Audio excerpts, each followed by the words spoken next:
The conference room smelled like my sister's perfume and betrayal. I stood in the heart of Hartman Design Studio, the architecture firm I had built from nothing over 7 years, and watched Lauren slide a stack of papers across the table toward me. Her manicure was perfect. Her smile was colder than the January air outside. Beside her, Derek Sullivan leaned against the window frame with his arms crossed, watching me the way a cat watches a mouse it has already caught. "Sign it, or we will make you lose everything," Lauren said. Her voice was steady, almost bored, as if she were asking me to pass the salt. I looked at the documents. Transfer of 51% ownership, release of claims to family assets, acknowledgement of shared inheritance rights. 7 years of my life reduced to signature lines on legal paper. I thought about fighting. I thought about screaming. I thought about calling security and having them both escorted out of my building. Instead, I picked up the pen. I signed every page without a word. I placed my office keys on the conference table, and I walked out of Hartman Design Studio without looking back. The next morning, their lawyer called Lauren screaming. I could hear Victor Reyes through the phone from across the room, his voice cracking with panic. "Do you have any idea what you just let her do to you?" But to understand why my sister's attorney lost his mind over a stack of paperwork, I need to take you back 5 years, to the day our mother's will was read, and I first realized that the person I had spent my whole life protecting had become someone I did not recognize. My name is Melissa Hartman. I am 34 years old, and I am the founder of Hartman Design Studio, one of the most respected boutique architecture firms in Denver, Colorado. I started this company 7 years ago with $12,000 in savings, a laptop that overheated if I used it for more than 3 hours, and a stubbornness that my mother used to call my greatest gift and my biggest flaw. When I opened those doors for the first time, I had 1 client, 0 employees, and a dream that most people told me was impractical. A woman starting an architecture firm alone in a male-dominated industry. A woman who had never run a business, never managed employees, never negotiated a commercial contract. Everyone said I would fail within a year. They were wrong. Now I employ 15 architects, designers, and support staff. We have completed over 40 commercial projects across Colorado. Our work has been featured in regional magazines and industry publications. I built this with my own hands, my own vision, my own sleepless nights and skipped vacations and relationships that withered because I was always at the office. I live alone in a loft apartment in lower downtown Denver, never married, no children. My mother used to joke that I was married to my blueprints, and she was not entirely wrong. I spent my 20s building a career while my friends were building families, and I made peace with that choice a long time ago. I grew up in a middle-class family where hard work was the only currency that mattered. My father was a construction foreman who taught me to read architectural plans before I could read chapter books. My mother was a high school art teacher who believed that creativity and discipline were not opposites but partners. They raised me to believe that effort was the only path to freedom, that nobody was going to hand me anything, and that the only person I could truly rely on was myself. They also raised me to believe in family, to protect the people I loved no matter what, to sacrifice for those who shared my blood even when they did not deserve it. That last lesson almost cost me everything. I thought I understood sacrifice. I thought I knew what it meant to give everything for something you believe in, but I had no idea that the person who would demand the most from me would not be a client, a competitor, or even myself. It would be my own sister. Lauren Hartman was born 4 years after me, and from the moment she arrived, she was the sun around which our family orbited. She was beautiful in a way that made people stop and stare, charming in a way that made strangers feel like old friends. She could sing, paint, tell a joke that would make our father laugh until he cried. Teachers adored her, boys chased her, doors opened wherever she walked. I was the responsible one. Lauren was the special one. I worked summers at a local diner to save money for college.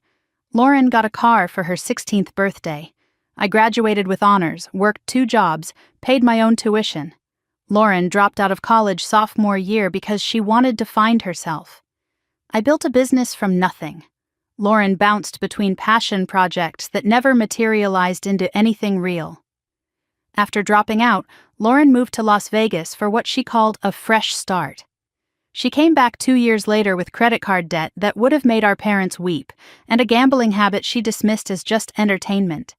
She started dating men who always had big plans but never had jobs. She borrowed money constantly, first hundreds, then thousands, then more. Our parents asked me to help. Just until Lauren gets back on her feet, they said. Our father passed away 8 years ago from a heart attack, and our mother became the primary caretaker of Lauren's chaos. When Mom got sick, I inherited the role. I used to think Lauren's problems were bad luck, wrong timing, difficult circumstances. It took me 5 years and $200,000 to realize the truth. Lauren's problems were not things that happened to her. They were choices she made, over and over, knowing I would always be there to clean up the mess. The first time I met Derek Sullivan, he shook my hand and said, "Lauren talks about you all the time. The big sister who built an empire. I admire that." His grip was firm, his smile was warm, and every instinct in my body screamed that this man was dangerous. I ignored those instincts.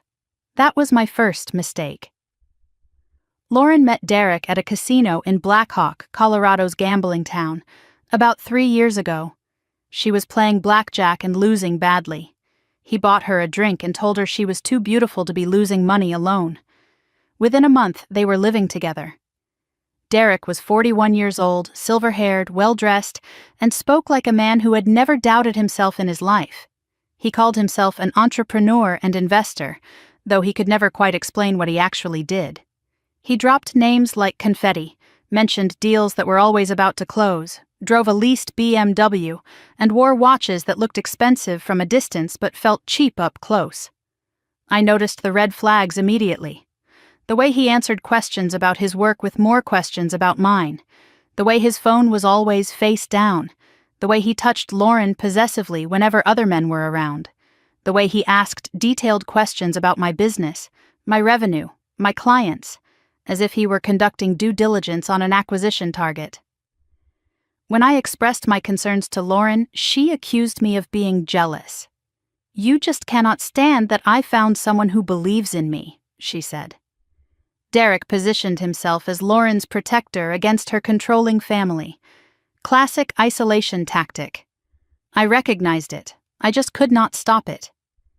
There is a specific feeling you get when a predator is sizing you up. Your skin prickles, your stomach tightens, every cell in your body whispers run. I felt that feeling every time Derek was in the room, and I convinced myself I was being paranoid, overprotective big sister syndrome. I was wrong. My instincts were screaming the truth, and I covered my ears. 2 weeks before she died, my mother grabbed my wrist with surprising strength. We were in the hospice facility in Aurora where she spent her final months. She had been diagnosed with stage 4 pancreatic cancer a year earlier. The doctors gave her 6 to 8 months. She lasted 11. She always was stubborn. Her eyes were clearer than they had been in days. "The desk drawer," she whispered, "in my bedroom. There is a letter. Do not open it until you need to." I asked her what that meant. When would I need to? She closed her eyes and said, "You will know when." I never got the chance to ask her again. During those final weeks, my mother asked strange questions. How is the company structured? Who else has access to your accounts? Do you have everything in writing? I thought it was the medication making her paranoid. I did not realize she was trying to warn me. She was trying to build a fortress around everything I had built because she knew a siege was coming. Her last words to me were simple. Protect what matters. Not things. Truth. She squeezed my hand once, then let go. She died at 3 a.m. on a Tuesday in March. I was holding her hand. Lauren was not there. She said she would come in the morning. My mother left me 3 things that meant everything. Her grandmother's original watercolor paintings, created over 50 years of quiet artistry. Her grandfather's Patek Philippe watch, a family heirloom since 1942. and a handwritten letter I was told not to open until I needed to. I kept the watch in my bedroom safe, the paintings hung in my apartment, and the letter stayed in my nightstand, a reminder of a promise I did not yet understand. 1 week after the funeral, we gathered in the law office of Patterson and Associates to read my mother's will. The attorney, James Patterson, had known our family for years. He looked uncomfortable from the moment Lauren walked in with Derek at her side. Derek had no legal standing to be there, but Lauren threatened not to come if he could not. Patterson allowed it, though he noted his objection for the record. The will was straightforward at first. The family home, valued at approximately $800,000, would be held in trust. Savings and investments totaling about $200,000 would be divided equally. Personal property would be distributed according to an attached inventory. Then came the provision that changed everything. Patterson cleared his throat. "There is an additional clause regarding the distribution to Lauren Hartman," he said. "Lauren's share of all assets would be held in a trust managed by me. She could access funds for reasonable living expenses with my approval, but full distribution would only occur after 5 years, and only if Lauren could demonstrate financial stability and independence from third-party influence. If Lauren contested the will, her share would revert entirely to me." Silence. Complete silence for 10 seconds. Then Lauren exploded. "What the hell is this?" She turned to me, her face twisted with fury. "You did this. You manipulated her. She was dying. She was on drugs. She did not know what she was signing." I watched Derek place a hand on Lauren's arm. She immediately went quiet. He leaned over and whispered something in her ear. And I watched my sister's rage transform into something colder, something patient, something calculating. I saw the exact moment her strategy changed. The screaming stopped. Her shoulders relaxed. She looked at me with an expression I had only seen on predators in nature documentaries. Patient. Certain of the kill. Whatever Derek told her, it was not comfort. It was a battle plan. Lauren stood and gathered her purse. "I understand," she said, her voice now controlled, almost pleasant. "Mom was sick. She was confused. Melissa was here every day, filling her head with lies about me. This will not stand. I will contest it." At the door, she turned back. "You think you have won something, Melissa, but you forgot one thing. I am still her daughter, and daughters have rights." She walked out. Derek followed with a polite nod to the attorney, and I sat alone in that conference room, holding my mother's will, realizing that the woman who had just threatened me was no longer the sister I grew up with. After they left, Patterson told me something that haunted me for years. "Your mother was very specific about this arrangement," he said. "She came to me 8 months ago, before the diagnosis got bad. She was lucid. She was determined. She said, and I quote, 'Lauren is not capable of protecting herself from certain people. Melissa is the only one I trust.'" 1 week after the will reading, my phone rang at 2 a.m. Lauren's voice was slurred but sharp. "I need $20,000, she said. "By Monday. It is an emergency." I was tired. I had heard this before. But something in her voice was different. Not desperate, calculating. I asked what it was for. She hesitated, then said, "Derek has an opportunity. A sure thing. But we need capital now." I told her I could not just hand over that kind of money without understanding why. Her voice turned cold. "Fine," she said. "Then I guess I will have to find another way to get what Mom owed me." She hung up before I could respond.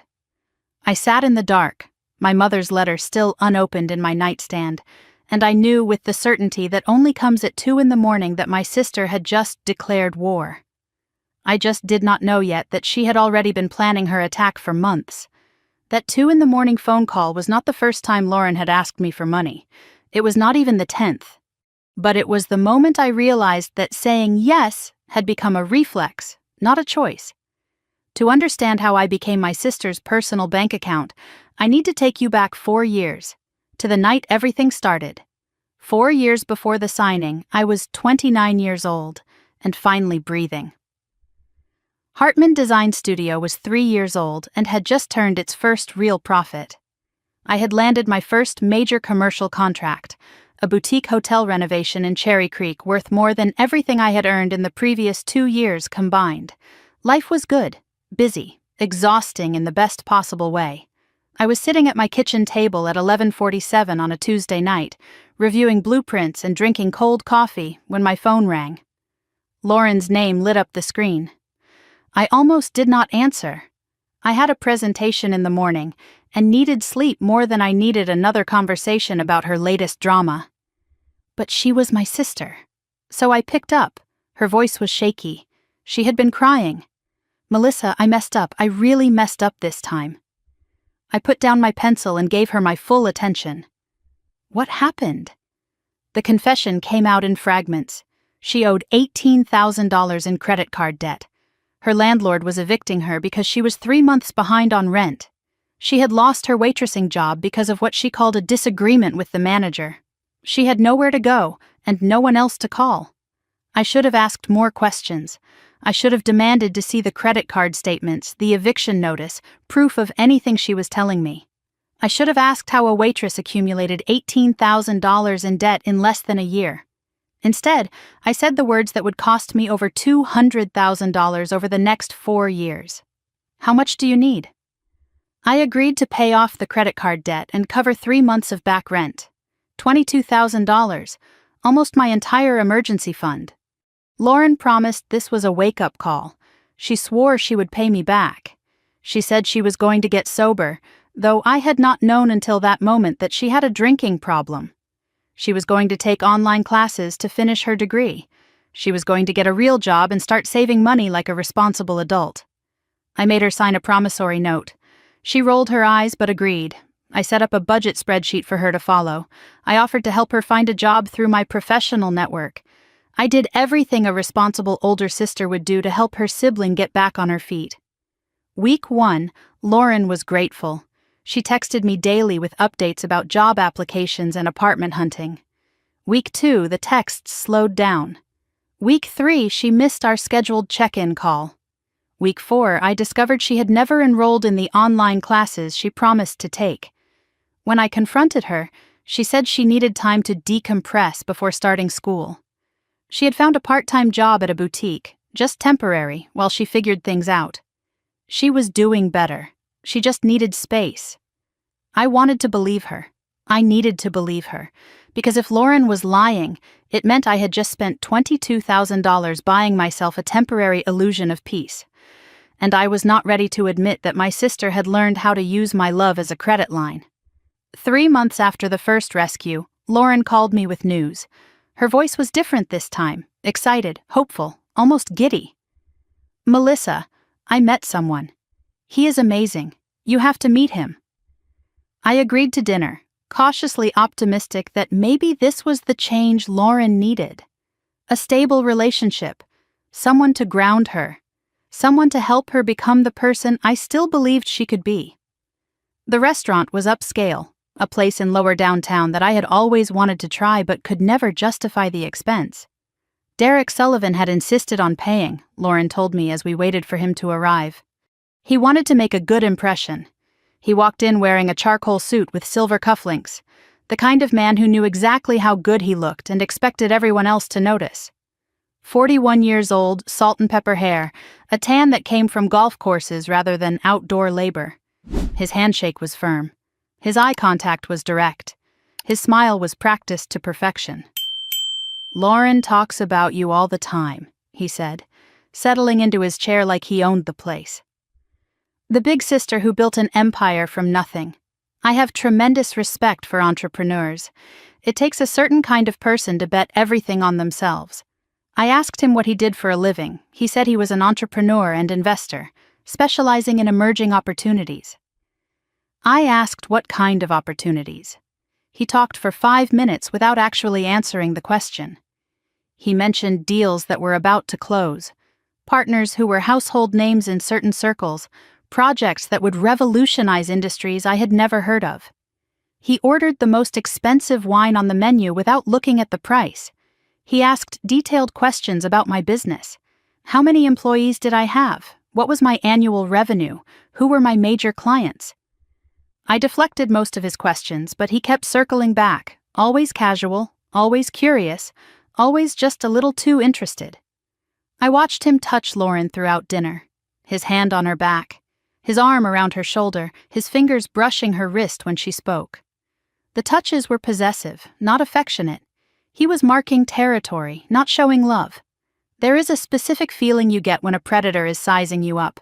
Your skin prickles, your stomach tightens. Every cell in your body whispers, "Run."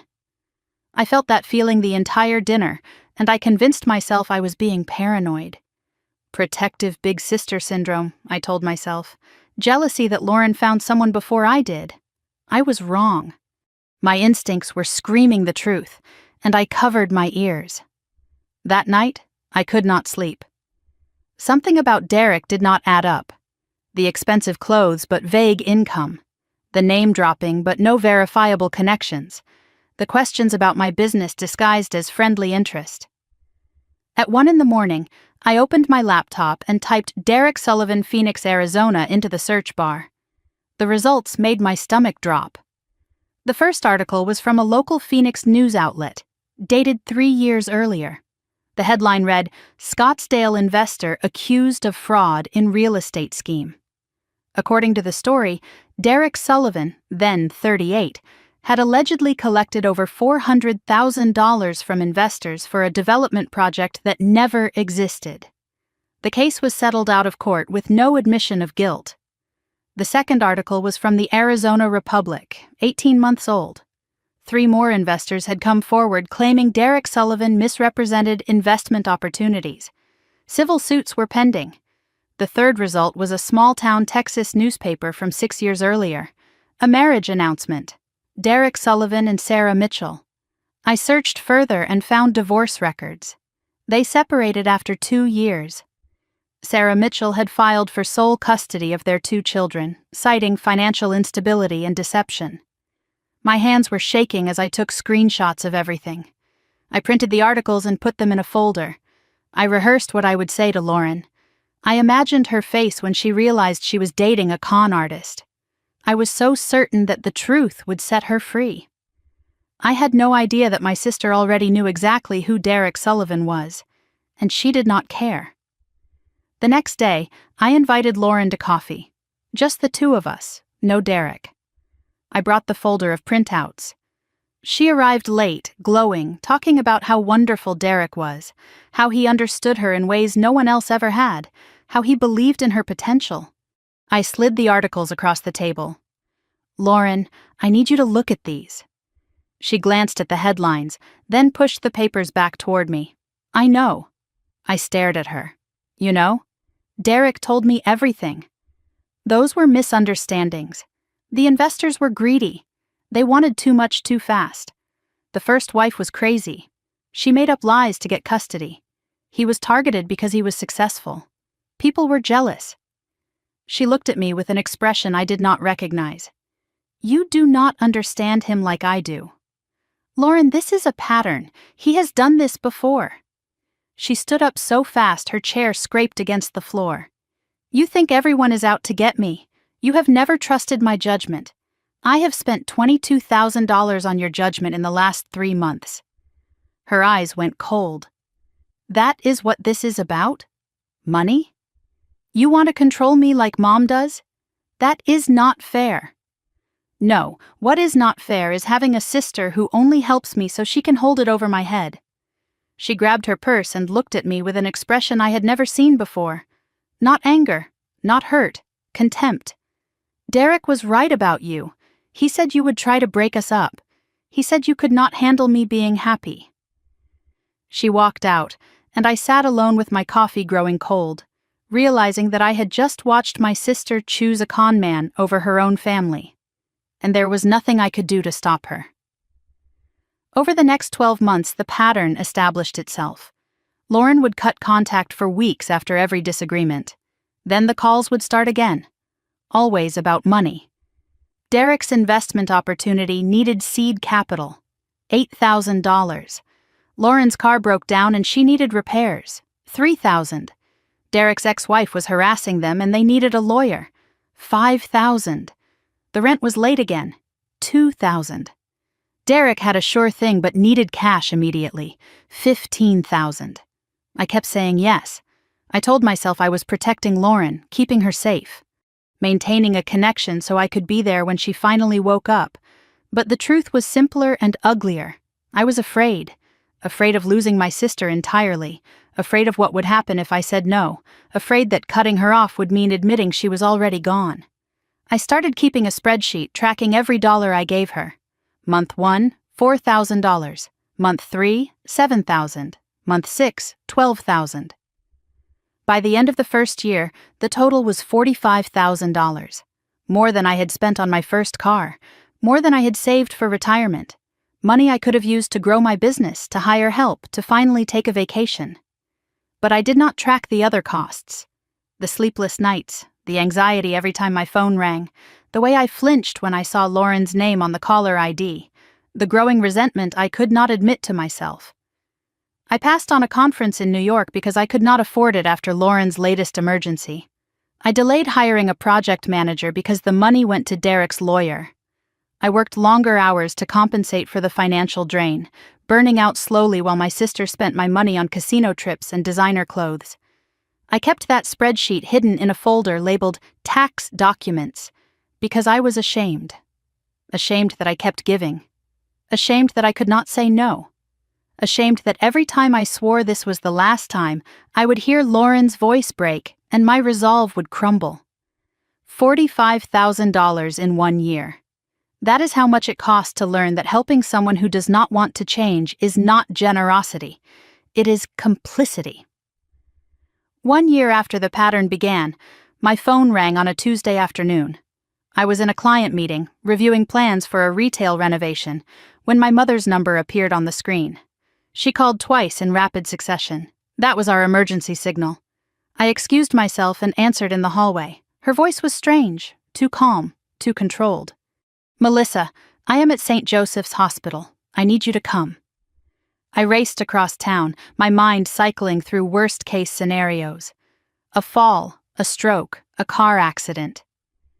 When I arrived, I found her in a private room, still in her street clothes, not in a hospital gown. She was sitting up, holding a folder of test results. Her face was pale but composed. "Pancreatic cancer," she said before I could ask. "Stage 4. It has spread to the liver." I felt the floor tilt beneath me. I reached for the wall to steady myself. How long? 6 to 8 months. Maybe less. I moved toward her, wanting to hold her, wanting to cry, wanting to rewind the last 5 minutes and never answer that phone call. But she grabbed my hand before I could speak. Her grip was surprisingly strong. Her eyes were clear, urgent. "Melissa, promise me you will protect the company, everything you have built. Do not let Lauren—" She stopped. A coughing fit overtook her. Nurses rushed in with water, with medication, with the efficient movements of people who see death approaching every day. By the time she could speak again, her energy was gone. Her eyes were closing. "We will talk later," she murmured. "There is time." There was not enough time. My mother never finished that sentence, and I spent the next 3 years trying to understand what she was trying to warn me about, until the day I finally opened her letter, and every piece of the puzzle fell into place. My mother lived 11 months after that diagnosis. The doctors gave her 6 to 8. She always was stubborn. But those 11 months changed everything, not because of what she said, but because of what she tried to tell me and never could. The hospice facility in Aurora became my second home. I visited every day after work, sometimes staying until midnight, sometimes falling asleep in the chair beside her bed. I would read to her from the mystery novels she loved. I would hold her hand and talk about my projects at work. I would pretend that each visit was not 1 day closer to the last. During those final weeks, my mother asked strange questions. Questions that seemed out of character for a woman who had never shown much interest in business or finance. "How is the company structured, Melissa? Who else has access to the accounts? Do you have everything in writing? Are there partners who could make decisions without you?" I thought the medication was making her paranoid. I answered patiently, explaining that Hartman Design Studio was solely mine, that I had complete control, that everything was documented properly. She would nod, but I could see the worry behind her eyes. She was thinking about something she could not bring herself to say. Lauren visited twice a month. She would breeze in for 30 minutes, talk about herself, complain about her problems, ask questions about the house and the money. "When will you sell the house, Mom? What happens to your savings when you are gone? Do you have a will?" Every time Lauren asked about finances, something closed behind my mother's eyes. A door shutting, a wall going up. 2 weeks before she died, my mother grabbed my wrist with surprising strength. I was sitting beside her bed, reading aloud from an Agatha Christie novel, when her hand shot out and gripped me so hard I gasped. Her eyes were clearer than they had been in days, lucid, urgent, afraid. "The desk drawer," she whispered. "In my bedroom. There is a letter. Do not open it until you need to." I asked when that would be. How would I know when I needed it? "You will know," she said. "When everything seems lost, you will know." I wanted to ask more. I wanted to understand what she was trying to tell me, but a coughing fit overtook her, and by the time the nurses finished adjusting her medication, she was asleep. I never got the chance to ask her again. She died at 3 a.m. on a Tuesday in March. I was holding her hand. The hospice nurse, a kind woman named Maria who had cared for my mother with genuine compassion, stood quietly in the corner. The room was peaceful. The machines had been silenced. Outside the window, the first light of dawn was beginning to color the mountains pink and gold. Her last words to me had been simple. "Protect what matters, not things, truth." I called Lauren at 3:20. She did not answer. I left a voicemail. "Mom is gone. Please come." She called back at 7. "I was asleep," she said. Derek and I had a late night. I handled the funeral arrangements alone. The venue, the flowers, the obituary, the casket. Lauren showed up to the planning meeting with opinions but no money. She wanted the most expensive casket, the largest flower arrangements, the most elaborate service. When I mentioned the cost, she looked at me like I had insulted her. "Mom would have wanted the best. You can afford it." The service was small. My mother's colleagues from the high school where she had taught art for 30 years. Neighbors, old friends, a few relatives from out of state who barely remembered her. Derek attended in a black suit that looked brand new, the tags probably still in his pocket. He shook hands, accepted condolences, played the role of devoted son-in-law with practiced ease. Lauren cried dramatically during the service. She accepted sympathy as if she had been the primary mourner, as if she had not spent her mother's final months chasing casino jackpots with her con artist boyfriend. I stood in the corner, numb, watching my sister perform grief for an audience while I held mine inside where no one could see it. At the reception, Derek approached me with a plate of food I had not asked for. His smile was warm, his voice was soft, his eyes were calculating. "Melissa, I know this is difficult, but Lauren and I have been talking. We should probably discuss the estate sooner rather than later, for closure." My mother's body was not yet in the ground, and he was already calculating his share. 1 week after the funeral, we gathered in the law office of Patterson and Associates to read my mother's will. James Patterson had been our family attorney for 15 years. He had helped my parents buy their house, had drafted their wills when I was still in college, had watched Lauren and me grow from children to women. He looked uncomfortable from the moment we walked in. Lauren had insisted that Derek attend. She threatened not to come without him. Patterson allowed it, but noted for the record that Derek Sullivan had no legal standing in estate matters. The conference room felt too small with the 4 of us inside. Patterson sat at the head of the table, a thick folder in front of him. Lauren and Derek sat on one side. I sat alone on the other. The empty chair at the end seemed to hold my mother's ghost. Patterson cleared his throat and began reading. Eleanor Hartman's estate consisted of the family home, valued at approximately $800,000, savings and investments totaling approximately $200,000, personal property including furniture, artwork, jewelry, and family heirlooms, and a life insurance policy worth $100,000. The life insurance named me as sole beneficiary. Lauren's eyebrows rose, but she said nothing. The standard distribution was straightforward. The house would be sold and proceeds divided equally. Savings would be divided equally after estate expenses. Personal property would be distributed according to an attached inventory. Then Patterson reached the provision that changed everything. "There is an additional clause regarding the distribution to Lauren Hartman," he said.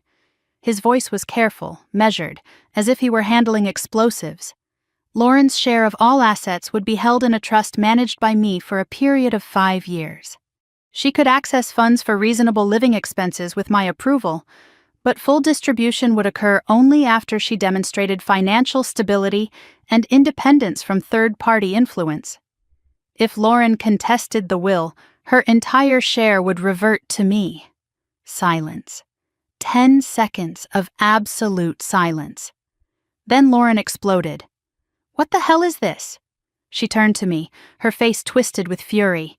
"You did this. You manipulated her. She was dying. She was on drugs. She did not know what she was signing." Derek reached over and placed a hand on Lauren's arm. The touch was light, but its effect was immediate. She went quiet. He leaned close and whispered something in her ear, and I watched my sister transform. The screaming stopped. Her shoulders relaxed. Her breathing slowed. When she looked at me again, the rage had been replaced by something colder, something patient, something that made me think of predators waiting for the perfect moment to strike. Whatever Derek told her, it was not comfort. It was a battle plan. Lauren stood, gathering her purse with deliberate calm. "I understand," she said. Her voice was eerily pleasant. "Mom was sick. She was confused. Melissa was here every day, filling her head with lies about me." She paused at the door. "This will not stand. I will contest it." Patterson reminded her of the no contest clause. Lauren smiled. A lawyer's smile. Derek's smile. "We will see about that." After they left, Patterson looked at me with exhausted eyes.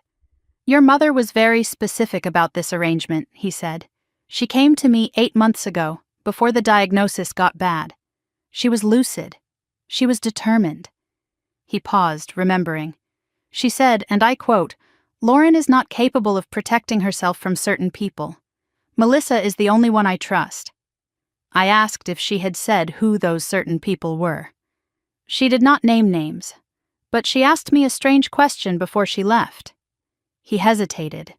She asked if there was any legal way to protect an inheritance from a beneficiary's spouse or future spouse. I told her the trust structure would help. She nodded and said, "Make it ironclad." My younger daughter has terrible taste in men. That afternoon I drove to my mother's house alone, the house where I had grown up, where I had learned to draw and dream and believe in myself. The house that still smelled like her perfume and her cooking and the lavender sachets she kept in every closet. I went to her bedroom, the desk drawer she had mentioned in hospice. Inside I found old photographs, receipts, a folder of tax documents, and one envelope sealed, with "Melissa, when you need it," written in her careful handwriting. I held that envelope for a long time. Part of me wanted to tear it open immediately, to finally understand what my mother had been trying to tell me, but she had said to wait until I needed it. She had been specific. Whatever was inside was meant for a moment that had not yet arrived. I put the letter back in the drawer, but as I did, I noticed something else. A receipt from a private investigator dated 6 months before her diagnosis. Subject: Derek Sullivan. Amount paid: $1,500. The report itself was missing. My heart began to pound. My mother had hired someone to investigate Derek. Before she got sick. Before any of this. She had known something was wrong, and she had tried to find proof. I searched the house for an hour. Filing cabinets, closets, the safe in the basement. Nothing. Then I noticed that the desk drawer had a false bottom. Underneath, I found 3 pages stapled together, with a sticky note in my mother's handwriting. "Show this to no one until necessary." I read the investigator's report by the light of my phone, afraid to turn on the lamps, afraid someone might see. Derek Sullivan was not just a con man with a few bad business deals. He had done this before, multiple times. He targeted women with family money, isolated them from relatives, then systematically drained their assets. His ex-wife in Texas had lost everything.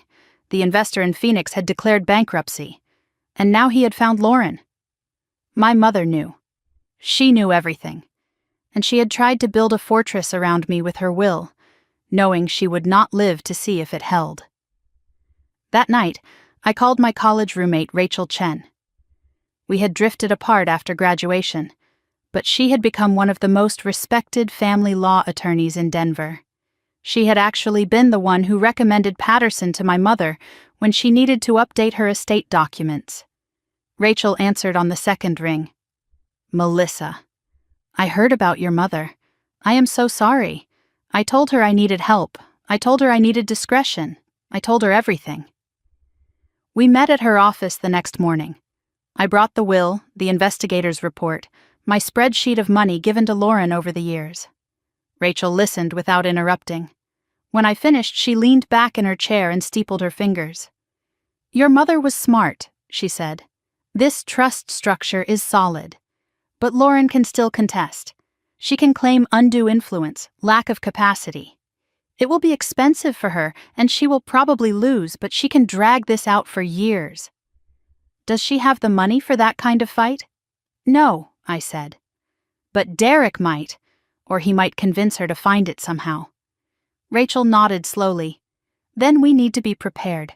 Document everything from now on, every interaction, every request, every threat." She paused. "And Melissa, do not open that letter yet. If your mother said to wait until you need it, she had a reason. That letter might be your last line of defense."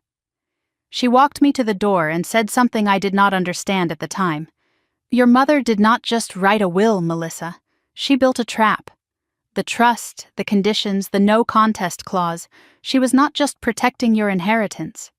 She was forcing Lauren to make a choice. Accept the terms and get something, or fight and lose everything." Rachel's eyes met mine. "The question is whether Lauren is smart enough to see it, or whether Derek will convince her to walk right into it." 2 weeks after the will reading, I returned to my mother's house to begin cataloging items for the estate inventory. I walked through the rooms I knew so well, photographing furniture and artwork and the small objects that had defined my mother's life. When I reached the living room, I stopped. One of the walls was empty.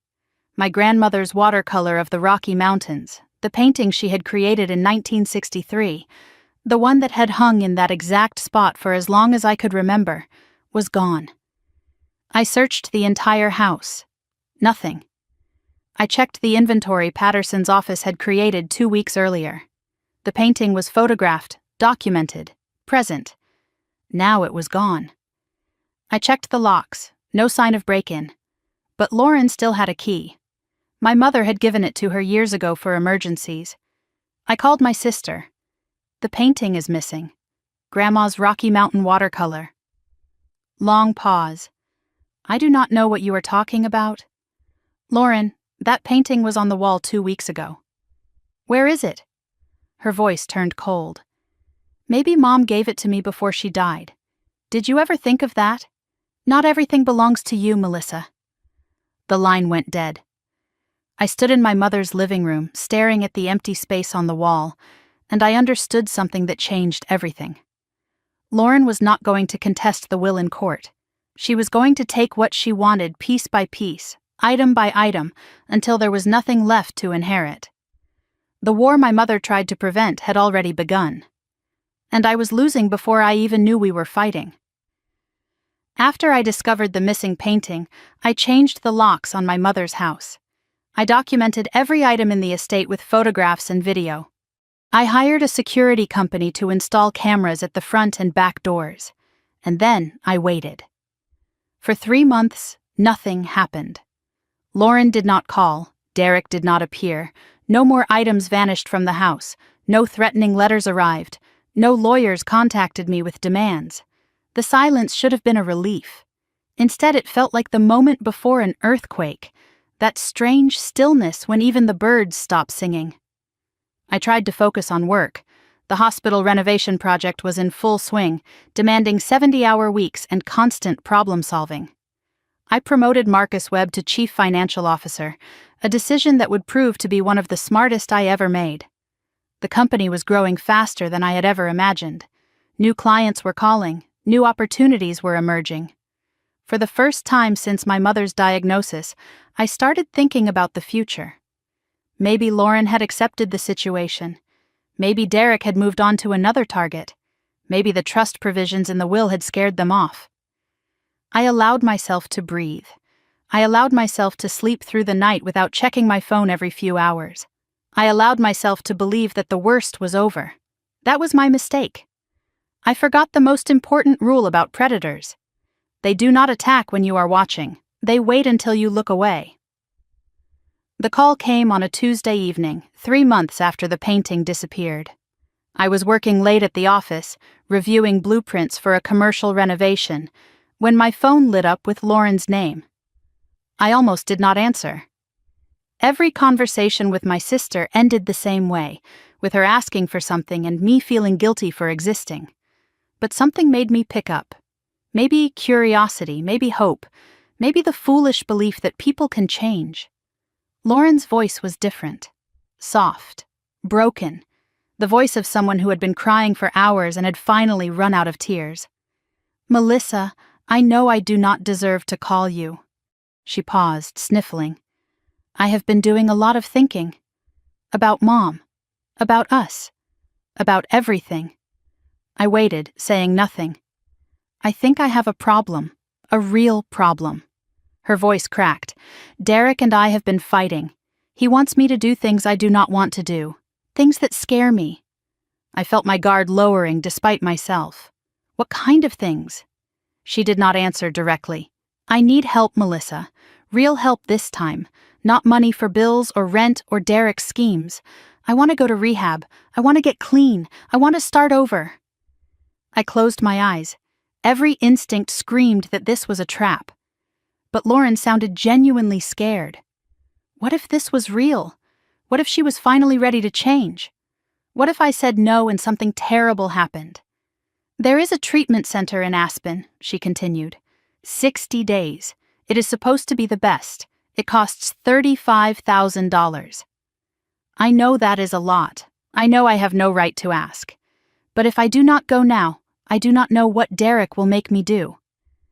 Her voice broke completely. "Please, Melissa, I am begging you, save me." She said, "Save me." Those 2 words broke through every wall I had built. I heard my mother's voice telling me that family takes care of family. I heard my own guilt whispering that maybe I had been too harsh, too protective of money instead of my sister. I heard Lauren crying, and my resolve crumbled. I agreed to pay, but with strict conditions. I would pay the facility directly, not give Lauren cash. I wanted weekly updates from the treatment center. She had to complete the full 60 days or repay the money. Lauren agreed to everything. "Of course, whatever you need." "I just want to get better." She gave me the name of the facility, Aspen Valley Recovery Center. She said she would check in on Friday. I will never forget what she said before hanging up. "Thank you, Melissa. You are saving my life." On Wednesday, I called Aspen Valley Recovery Center to arrange payment.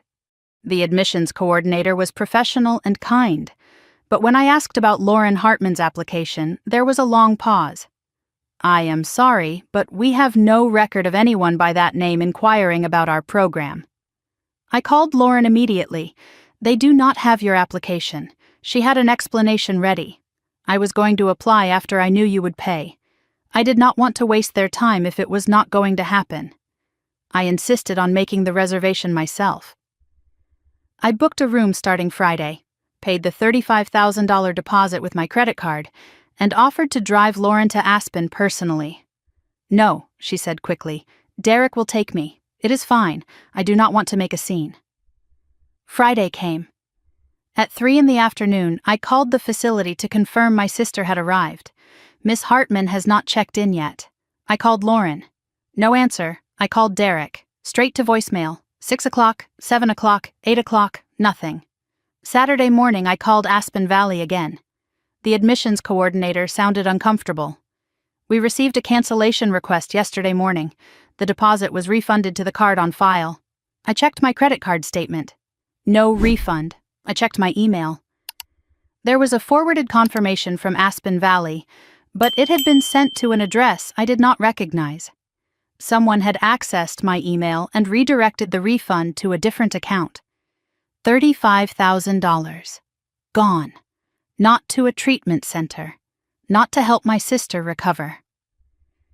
The money had been stolen by someone who knew my passwords, my financial information, my trust. I sat at my desk and felt something shift inside me. Not anger, not sadness. Something colder. Something that had been asleep for years was finally waking up. Monday morning, Marcus Webb appeared at my office door.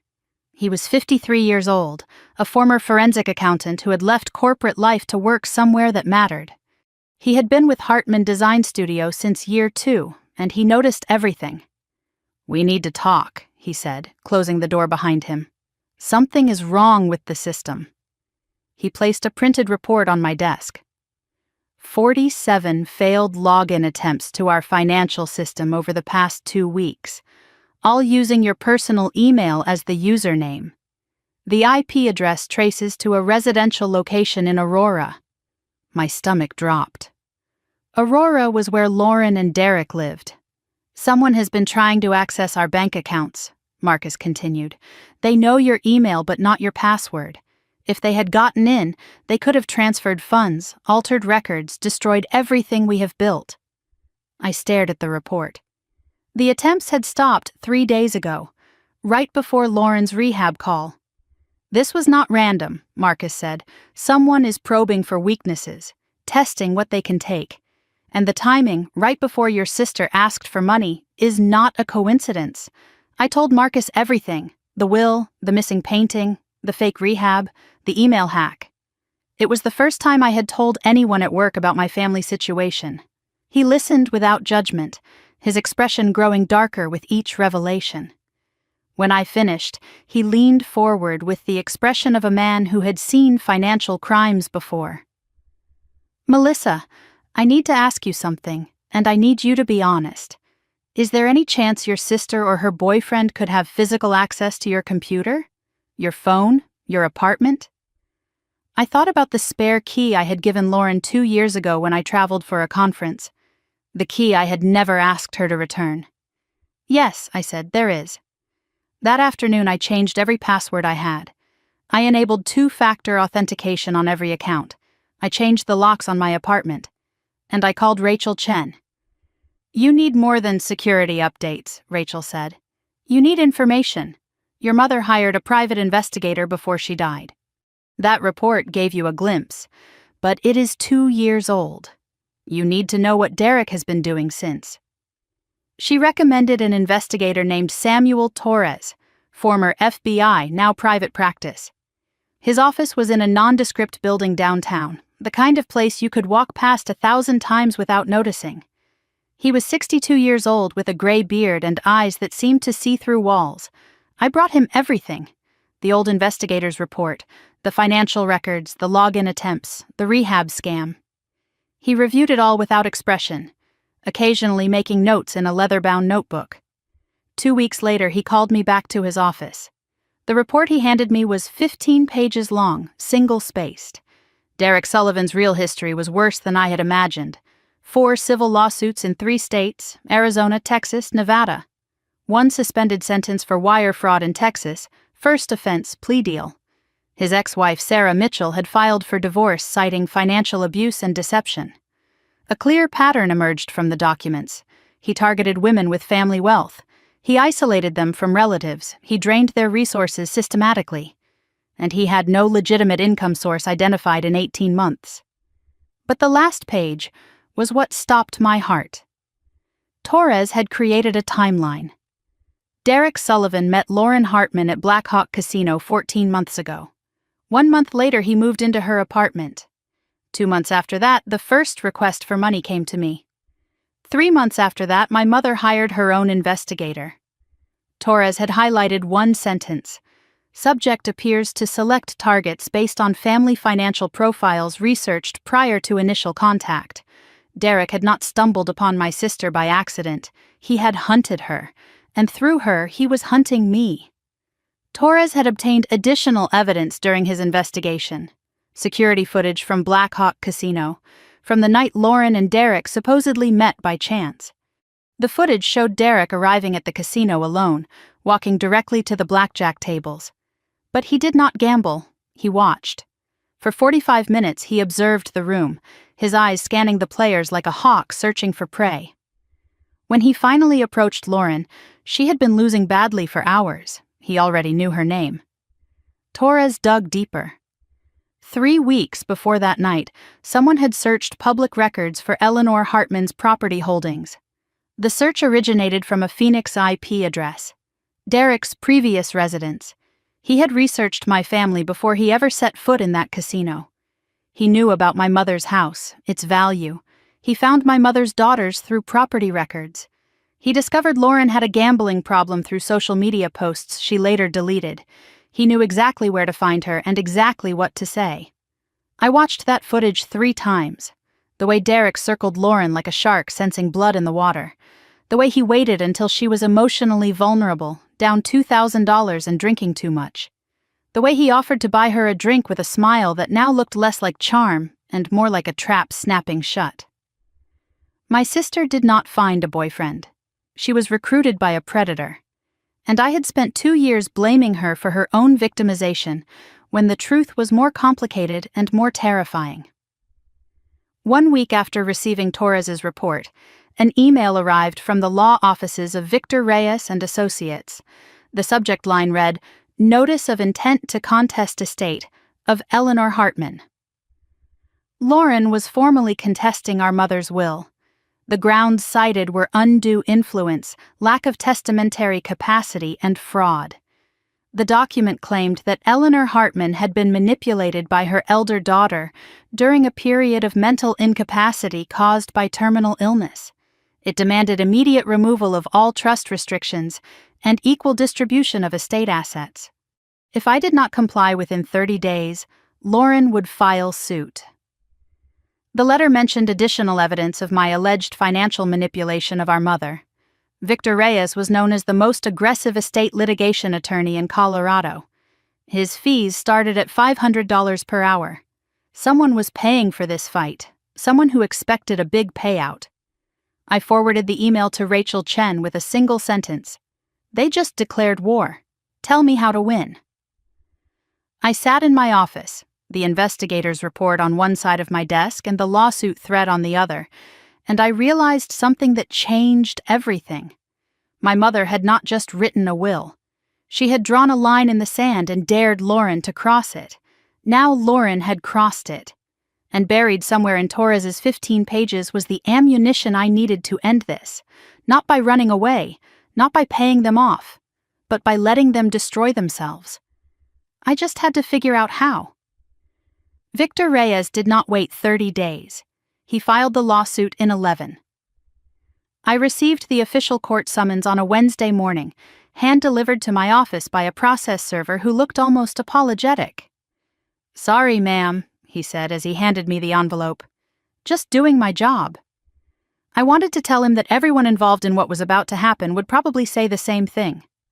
The lawsuit was 43 pages of lies dressed in legal language. Case filed in Denver District Court. Plaintiff Lauren Hartman. Defendant Melissa Hartman. Individually and as trustee of the Eleanor Hartman estate. Claims for undue influence, lack of testamentary capacity, constructive fraud, and breach of fiduciary duty.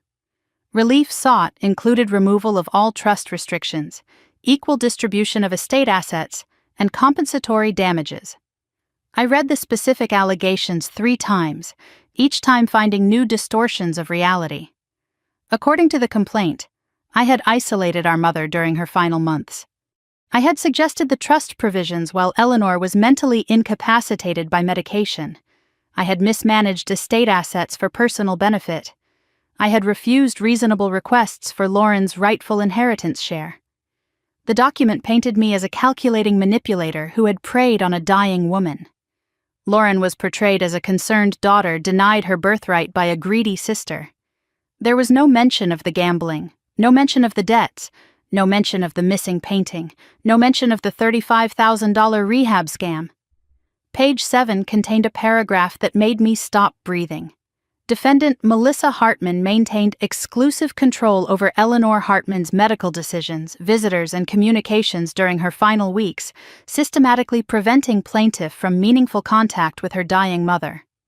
I had begged Lauren to visit more. I had called her every time Mom asked for her. And now those unanswered calls were being rewritten as my fault. That afternoon, I brought the complaint to Rachel Chen's office. She read it slowly, making notes in the margins with a red pen. Her face remained neutral, but her pen moved faster and faster as she progressed through the pages. "This is aggressive but not surprising," she said when she finished. "Reyes is known for shock and awe tactics. He overwhelms defendants with accusations, hoping they will settle just to make the noise stop." She walked me through the legal landscape. The undue influence claim was their strongest argument because it was difficult to disprove a negative. How do you prove you did not manipulate someone? But the lack of capacity claim was weaker. My mother had signed the will 8 months before she died, when she was lucid and determined. Attorney Patterson could testify to her mental state. We had medical records from her oncologist confirming she understood her decisions.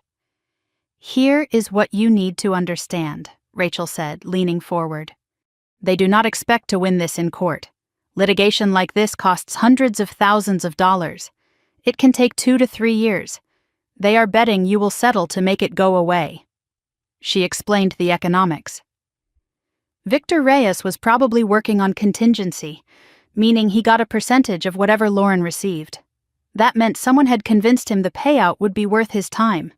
Someone had done the math on my company, my assets, my mother's estate, and decided the numbers justified the gamble. Defense costs could run between $150,000 and $300,000. Even if I won, I would lose years of my life and a fortune in legal fees. Meanwhile, the estate would sit frozen. The house could not be sold. Nothing could move forward. I would be trapped in legal limbo while they bled me dry. "So the question is," Rachel said, "do you want to fight, or do you want to negotiate? What would negotiating look like? You give Lauren some portion of the inheritance without the trust restrictions, maybe 60-40, maybe 70-30. She goes away." I thought about my mother's face in the hospice, the urgency in her grip when she made me promise to protect what mattered. "And if I fight?" Rachel smiled, not a warm smile. The smile of someone who had played this game before and won. "Then we need to make this lawsuit so dangerous for them that they are the ones who want to settle." She leaned closer. "We let them think they are winning. We let them get confident. And while they are busy celebrating, we document every single illegal thing they do. Because people like Derek Sullivan cannot help themselves. Give them enough rope and they will hang themselves." The legal proceedings began with what lawyers call the discovery phase. Both sides exchanged requests for documents and information. I had to produce financial records, communications with my mother, medical authorizations. Lauren had to produce evidence supporting her claims, communications about the estate, her own financial records.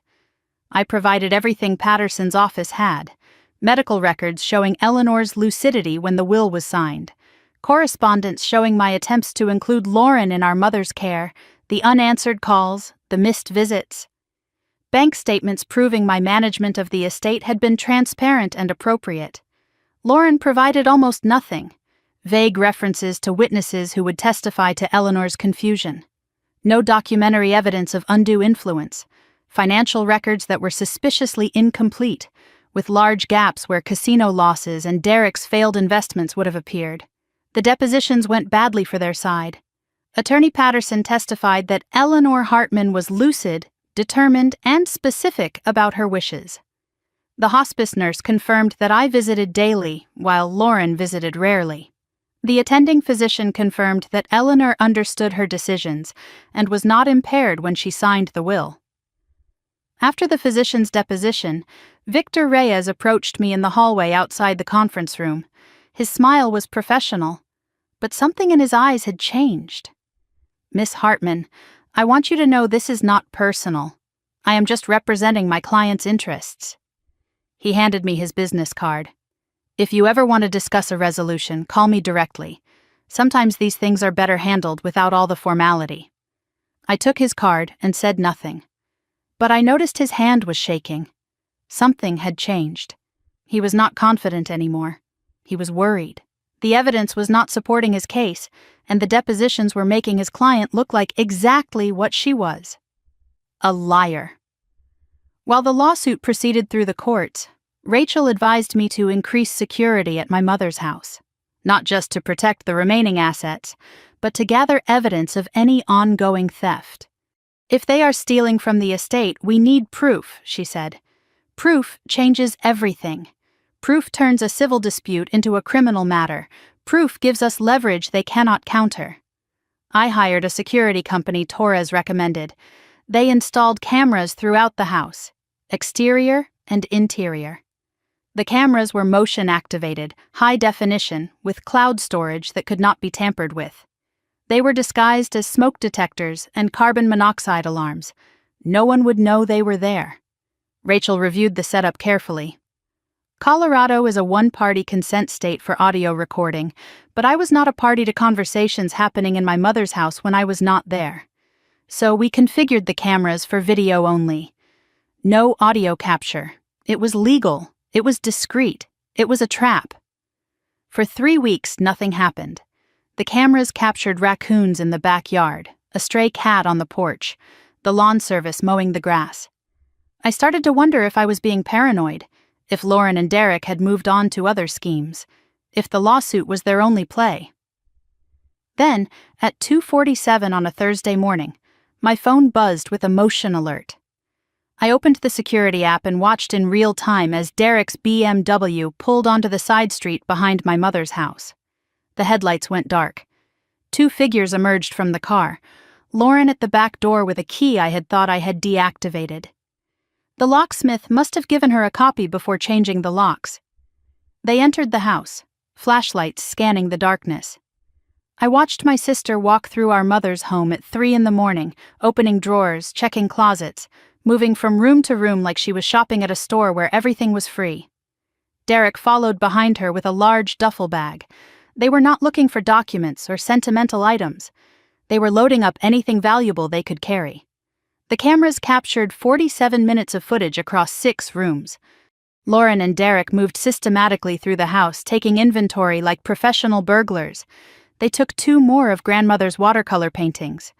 They took the silver tea service that had belonged to my great-grandmother. They took a collection of first-edition books my father had spent decades acquiring. But the moment that nearly broke me was when Lauren entered our mother's bedroom. She went straight to the closet, pushed aside the clothes our mother would never wear again, and found the small fireproof safe Eleanor had kept hidden behind her winter coats. Lauren knew the combination. Our grandmother's birthday, a number we had both memorized as children. She opened the safe and removed everything inside. Our parents' marriage certificate, my birth certificate, the deed to the house, stock certificates worth approximately $40,000, and the Patek Philippe watch I thought had been stolen months earlier. The watch had been in the safe all along. Our mother must have hidden it there after discovering Lauren's earlier theft attempts. Now Lauren held it up to the flashlight, examining it like a jeweler appraising a piece.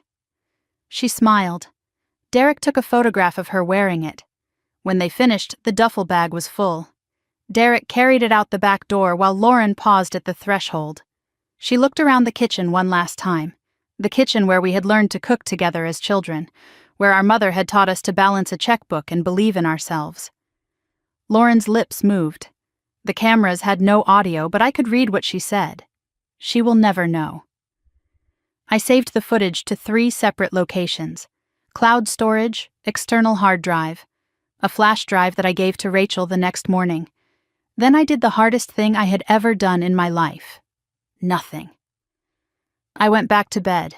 I went to work the next day. I smiled when Lauren called me that afternoon to ask, sweetly, if I had reconsidered settling the lawsuit. I am thinking about it, I told her. These things take time. And all the while, I was building a case that would destroy her. 2 weeks later, they came back. Same time, around 3 a.m, same method, back door, flashlights, duffel bag. But this time, they brought a rental van. They took the dining room set. Antique mahogany, worth approximately $15,000. They had to make 3 trips to load it. They took Eleanor's collection of vintage cameras, a hobby she had pursued for 40 years. They took boxes of family photographs, pictures of Lauren and me as children, our parents' wedding photos. 3 generations of Hartmans documented in those boxes. Lauren took them all. I could not understand at first why she would want the photographs. They had no monetary value. You could not sell them or pawn them. Rachel explained it later. Leverage. She can claim you are hiding family property. Or she can threaten to destroy them if you do not settle. Or she just wants to hurt you. Sometimes cruelty is its own reward. The rental van's license plate was clearly visible on the security footage. Torres traced it within hours. Rented from a company in Aurora. Rented by Lauren Hartman. Paid with a credit card in her name. A paper trail a mile wide, left by people who believed they would never be caught. After the second theft, Rachel called an emergency meeting. Her office was quiet, the city lights of Denver glittering through the windows behind her. She spread the evidence across her conference table like a general planning a battle. "They have taken enough," she said. "We have footage. We have the rental records. We have the credit card trail. We could go to the police right now and have them arrested for felony theft." I waited. I knew there was more. "But I want to offer you another option. A better option." She slid a document across the table. "Let me show you how we end this permanently." Her plan was elegant and ruthless. We would not report the thefts yet. Instead, we would use the evidence as leverage, but not the way Lauren expected. "Derek thinks he is running a con on you," Rachel explained. "Let him think it is working. We are going to restructure your company and your assets so that even if Lauren wins the lawsuit, she gets nothing of real value. And then we are going to offer them exactly what they want and watch them incriminate themselves taking it." She outlined the legal architecture. Hartman Design Studio would be restructured into a new entity. My personal assets would be placed in an irrevocable trust. The estate assets would be isolated from the company. Lauren could win the lawsuit and still walk away with nothing but empty paper. The real trap was more subtle. "We are going to let Derek think he can take over your company," Rachel said. "We will create documents that look like what he wants. He will sign them thinking he is winning, and those signatures will be his confession." I looked at the surveillance footage one more time, Lauren laughing while wearing our mother's watch, Derek photographing her like she was a trophy he had won. "Do it," I said. "Whatever it takes." Rachel nodded and picked up her phone. "I will call Marcus. We need to start the restructuring tonight. By the time they realize what is happening, it will already be too late." I walked to the window and looked out at the Denver skyline, thinking about everything my mother had built, everything I had built, and the sister who wanted to burn it all down. She thought she was hunting me. She had no idea she was walking into a trap that our mother had started building years ago, and I was about to finish it. Rachel called it strategic surrender. I called it the hardest acting job of my life. For the next 4 months, I became someone I barely recognized. A woman crumbling under pressure. A woman desperate to make the lawsuit disappear. A woman willing to negotiate away everything she had built just to find peace. Every phone call, every meeting, every interaction was a performance designed to make Derek Sullivan believe he had already won. The transformation started with small changes. I wore less makeup to meetings. I let my hair look slightly disheveled. I arrived 5 minutes late instead of 5 minutes early, apologizing profusely for delays that did not exist. I let my voice crack when discussing the lawsuit. I sighed heavily, rubbed my temples, appeared distracted and overwhelmed. The phone calls with Lauren became my most demanding performances. I initiated contact for the first time in months, calling her on a Tuesday evening with carefully rehearsed hesitation in my voice. "Lauren, I have been thinking, maybe we should talk." Silence on the other end, then suspicion. "About what?" "This lawsuit is destroying me. I cannot sleep. I cannot focus on work." My voice trembled perfectly. What would it take to make this go away? I could hear her interest sharpen. Derek's coaching had prepared her for this moment. She had been waiting for me to break. Within days, Derek started joining our calls. "Just to help mediate," he said. His tone was sympathetic, understanding, dripping with false concern. "Melissa, we never wanted it to come to this. Lauren just wants what is fair. Maybe if we could find a middle ground, everyone could move forward." His kindness made my skin crawl, but I played my part. I thanked him for his understanding. I apologized for being difficult. I asked for his guidance on how to resolve this peacefully. I played the broken woman so well that sometimes I forgot I was acting. There were nights I would hang up the phone after talking to Lauren and have to remind myself that the desperation in my voice was a weapon, not a wound. The hardest part was not letting them see my hatred. The second hardest part was not laughing when Derek called me family.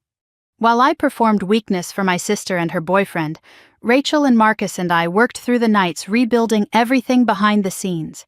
The corporate restructuring was complex but essential. Hartman Design Studio, the company I had built over 7 years, existed as a limited liability company with me as the sole owner. That structure was vulnerable. If Lauren won a judgment against me personally, she could potentially claim my ownership stake. We needed to make that impossible. On paper, we dissolved Hartman Design Studio LLC. In its place, we created a new entity called Rocky Mountain Architecture Partners LLC. I held 51%. Marcus held 49%. The partnership agreement contained provisions that would make any hostile takeover worthless. No partner could transfer shares without written consent of the other.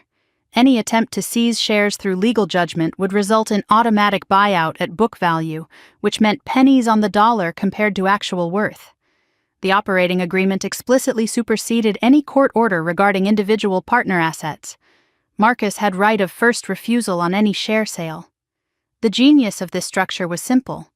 Even if Lauren won the lawsuit, even if a court ordered me to give her my share of the company, she would receive worthless paper. Shares she could not sell, shares she could not control, shares that gave her no voice in how the company operated. The real value of everything I had built was protected behind walls she could not breach. Marcus signed the partnership agreement at 11:47 on a Tuesday night. When he put down the pen, he looked at me with an expression I had never seen before. "You know, when you hired me 6 years ago, you told me this company was your dream." He smiled slightly. "I did not realize until now that you would burn it to the ground before letting someone steal it." I shook his hand. "Not burn it. Rebuild it somewhere they cannot reach." My personal assets required different protection. Rachel set up an irrevocable trust, a legal structure that would remove everything I owned from my name while still allowing me to benefit from it. She served as trustee, with a professional trust company named as successor. I became a beneficiary of my own assets rather than their owner. It sounds strange, but the distinction was crucial. A beneficiary cannot have their interest seized to pay judgments. The trust, not me, owned everything. Into the trust went my apartment, paid off and worth $450,000, my investment accounts approximately $200,000, my vehicle, my personal property, everything of significant value, even my mother's letter, kept in a safe deposit box now owned by the trust. The protection was nearly absolute. An irrevocable trust is not part of the grantor's estate for lawsuit purposes. Lauren could not claim these assets even if she won a judgment of $10 million. The trust existed before the lawsuit was filed, so there could be no claim of fraudulent transfer. Everything was legitimate. Everything was legal. Everything was designed to leave my sister holding an empty bag.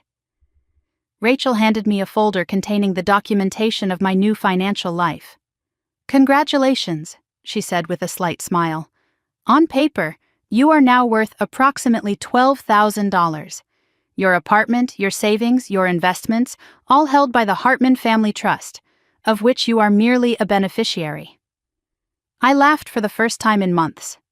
So if Lauren wins everything I own, she gets what? Rachel's smile widened. A 6-year-old Honda Civic and whatever is in your checking account. The look on Derek's face will be worth every penny of my fee. 2 weeks before the scheduled signing, Marcus called me at 8 in the morning. His voice was tight with controlled anger. We have a problem, a big one. Westfield Development was one of the largest commercial developers in Colorado. They had approached Hartman Design Studio about a mixed-use project in the River North District. The contract was worth $3.2 million over 18 months. It would be the biggest project in our company's history. We had been negotiating for 4 months. Site visits, preliminary designs, budget proposals. The contract was nearly finalized, waiting only for board approval. Someone named Derek Sullivan called Westfield's CEO yesterday, Marcus said. He introduced himself as incoming partner at Hartman Design. He told Margaret Chen there would be management changes soon, and suggested they delay signing until the new leadership structure was in place. My blood went cold. He offered to meet with them personally, Marcus continued, to discuss the transition. I called Margaret Chen immediately. She was polite but concerned. Is there something we should know about your company, Miss Hartman? We do not do business with unstable organizations. Perhaps we should postpone until your internal matters are resolved.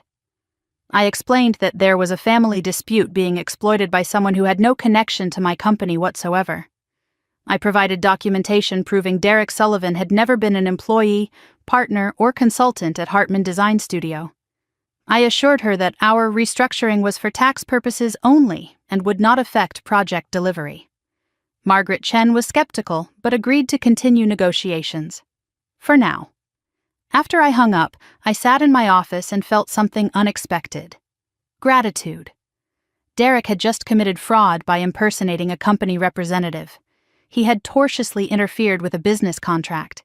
He had left a trail of evidence that even a first-year law student could follow. I called Rachel immediately. Derek just handed us a gift. Make sure we use it.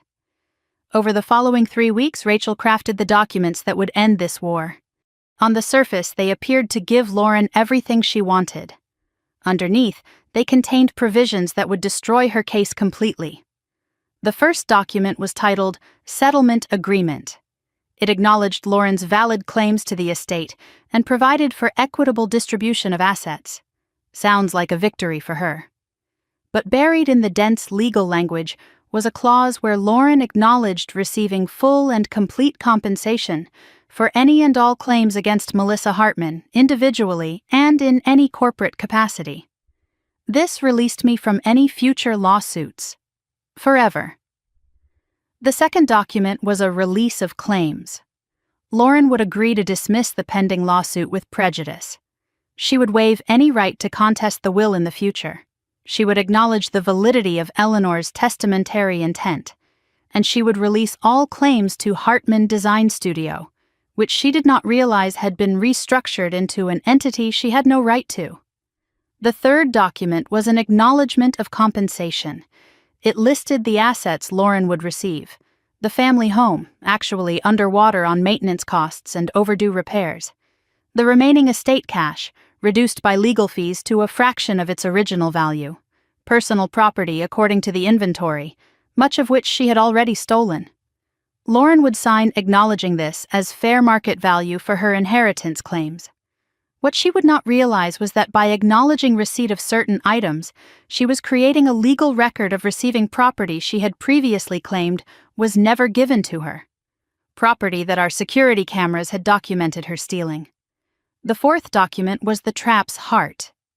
The corporate separation agreement appeared to give Lauren a 49% beneficial interest in Hartman Design Studio, but it was interest in the old dissolved LLC, an empty shell, a company that existed only on paper and owned nothing of value. The new entity, Rocky Mountain Architecture Partners, was not mentioned anywhere in the documents. Rachel spread the paperwork across her conference table like a general displaying a battle map. Every paragraph is designed to look like a victory for them. Every clause is actually a concession from them." She pointed to the signature lines at the bottom of each page. "The moment Derek and Lauren sign these, they will have admitted to receiving the estate assets, released all claims to your business, and locked themselves into an agreement they cannot escape." She looked at me with the satisfaction of a chess player seeing checkmate 3 moves ahead. "All you have to do is make them want to sign." Over the next 6 weeks, we met with Victor Reyes and Lauren 4 times to negotiate the settlement. Derek attended every meeting despite having no legal standing. I played my role perfectly. I arrived late, apologizing. My hands shook when I held documents. I asked for breaks to collect myself.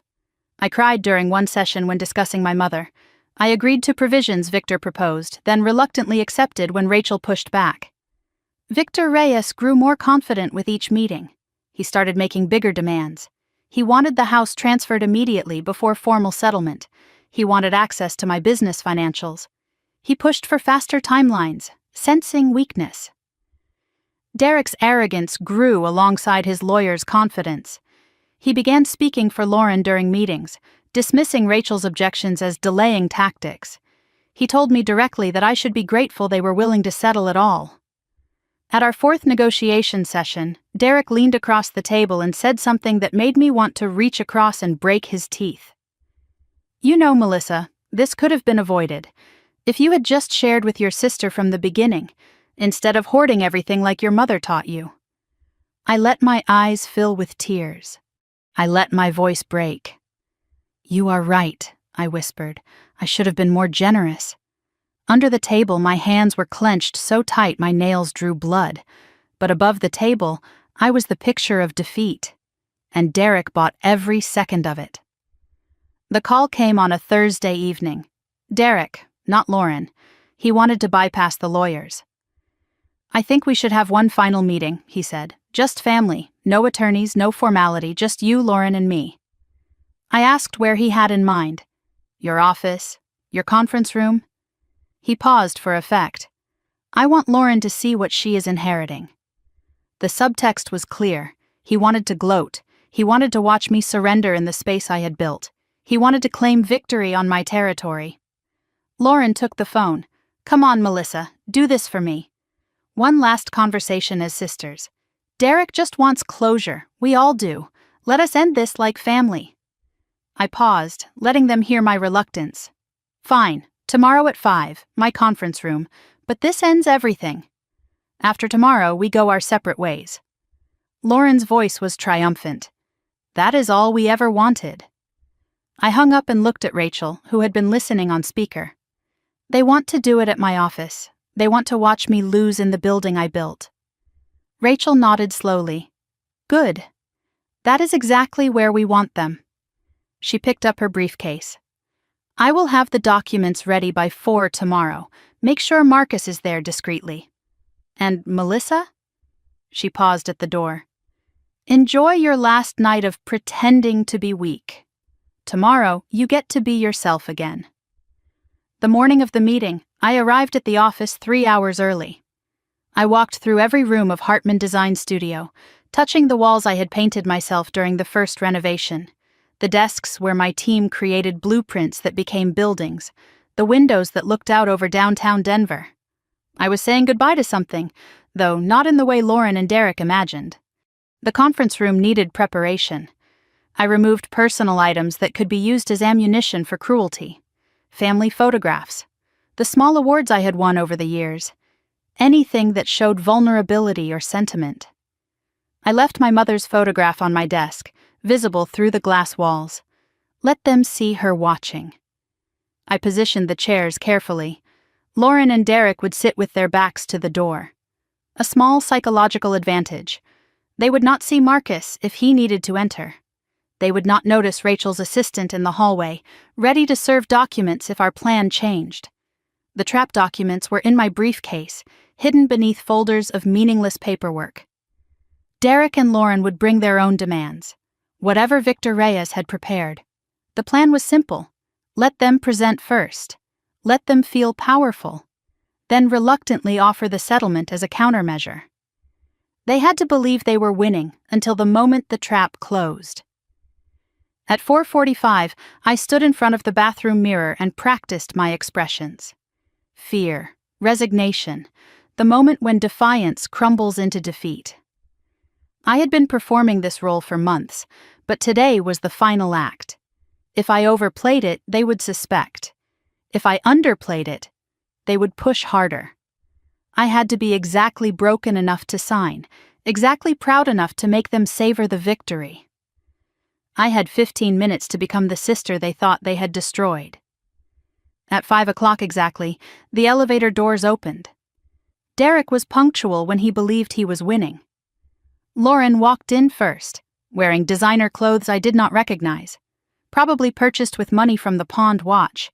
Her makeup was flawless. Her posture radiated confidence. She scanned the office like a buyer inspecting a property she had already decided to purchase. Derek followed, carrying a leather briefcase that looked new and expensive. His suit was charcoal gray, perfectly tailored, the uniform of a man who wanted to project success. He walked through my lobby, my drafting floor, my hallway, looking at everything with the casual appraisal of someone calculating resale value. Lauren did not hug me. She did not offer any greeting. She sat at the conference table without being invited, crossed her legs, and examined her manicure as if I were keeping her from something more important. Her eyes kept drifting to my desk, to the view, to the artwork on the walls. She was already mentally redecorating. Derek shook my hand with exaggerated warmth. "Melissa, thank you for agreeing to this. I know it is not easy." He chose the seat at the head of the table, a power move, taking the position of authority in my own conference room. He opened his briefcase with theatrical slowness, as if unveiling something precious. "Beautiful space," he said, looking around. "You have done well for yourself." He paused. "I hear the Westfield project is moving forward. Congratulations." The mention of Westfield was deliberate, a reminder that he had tried to sabotage it, a signal that he could try again. I swallowed my rage and thanked him quietly. Lauren spoke without looking at me. "Can we skip the pleasantries? I want to get this over with."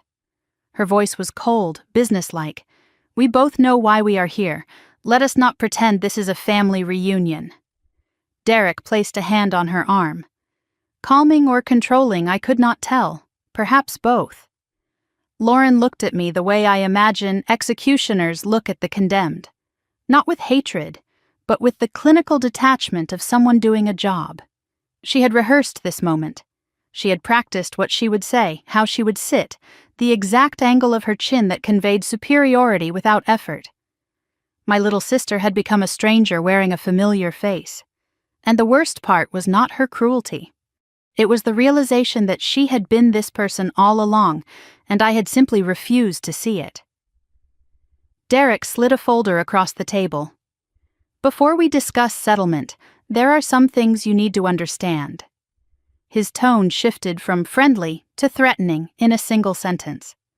"Lauren has been patient, remarkably patient, but patience has limits." He opened the folder and began listing their demands. Immediate transfer of 51% of Hartman Design Studio to Lauren. Full release of all estate assets from the trust. No more restrictions. The family home to be transferred to Lauren within 30 days. All remaining cash assets to be divided equally, but with Lauren controlling distribution, and a non-compete agreement preventing me from starting another architecture firm in Colorado for 5 years. My eyes widened. My breath caught. I did not have to fake the shock. "That is everything. You are asking for everything. The non-compete alone would end my career." My voice shook. "Why? Why do you need to destroy me?" Lauren's response was immediate. "Destroy you? You did that to yourself when you manipulated our dying mother. You took advantage of a sick woman to steal my inheritance. This is not destruction, Melissa. This is justice." Derek leaned forward, his voice dropping to something almost intimate. "Here is the thing, Melissa. We did not want to bring this up.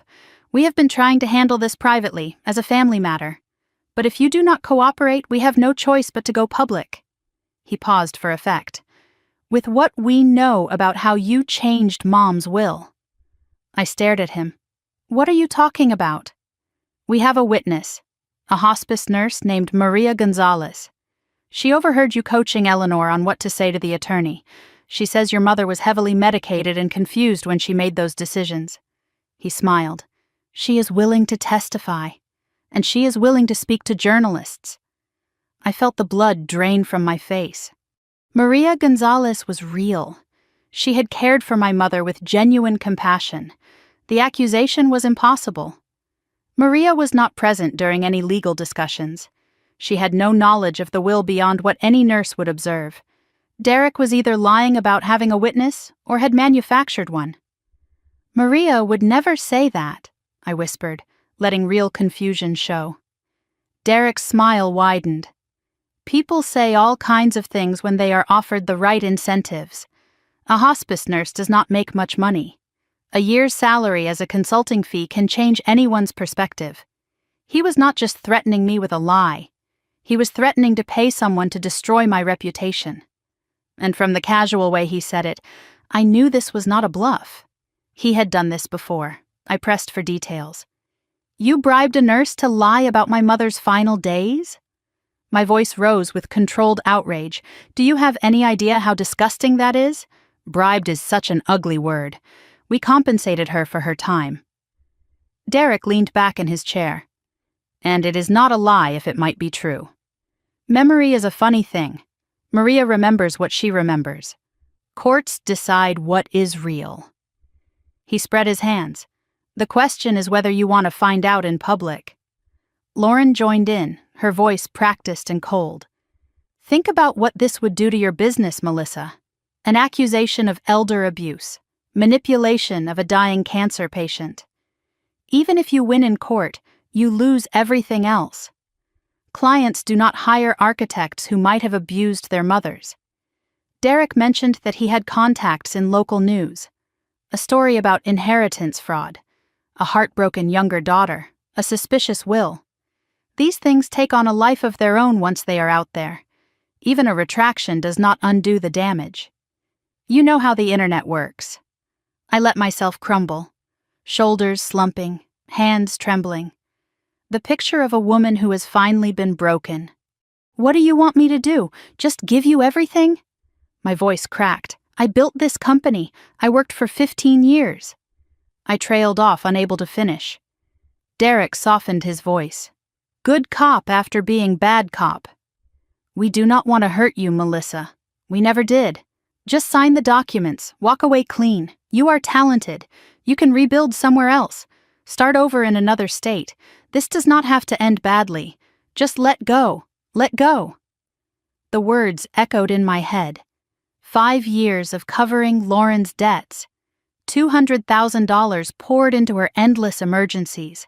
My mother's stolen heirlooms, the hacked accounts, the forged documents, the lies to Westfield. And now this, the threat to fabricate testimony and destroy my reputation.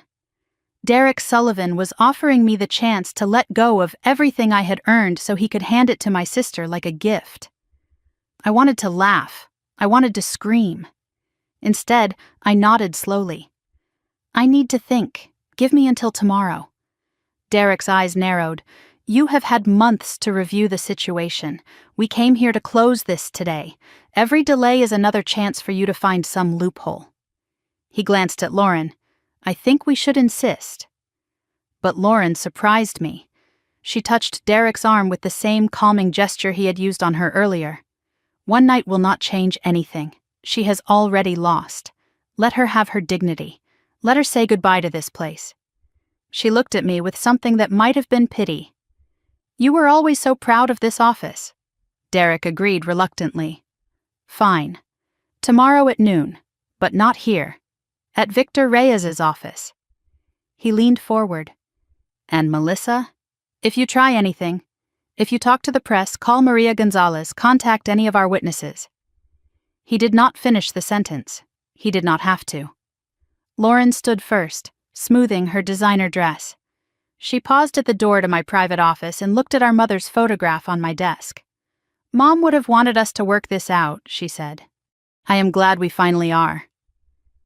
They left. Derek's BMW started in the parking lot below.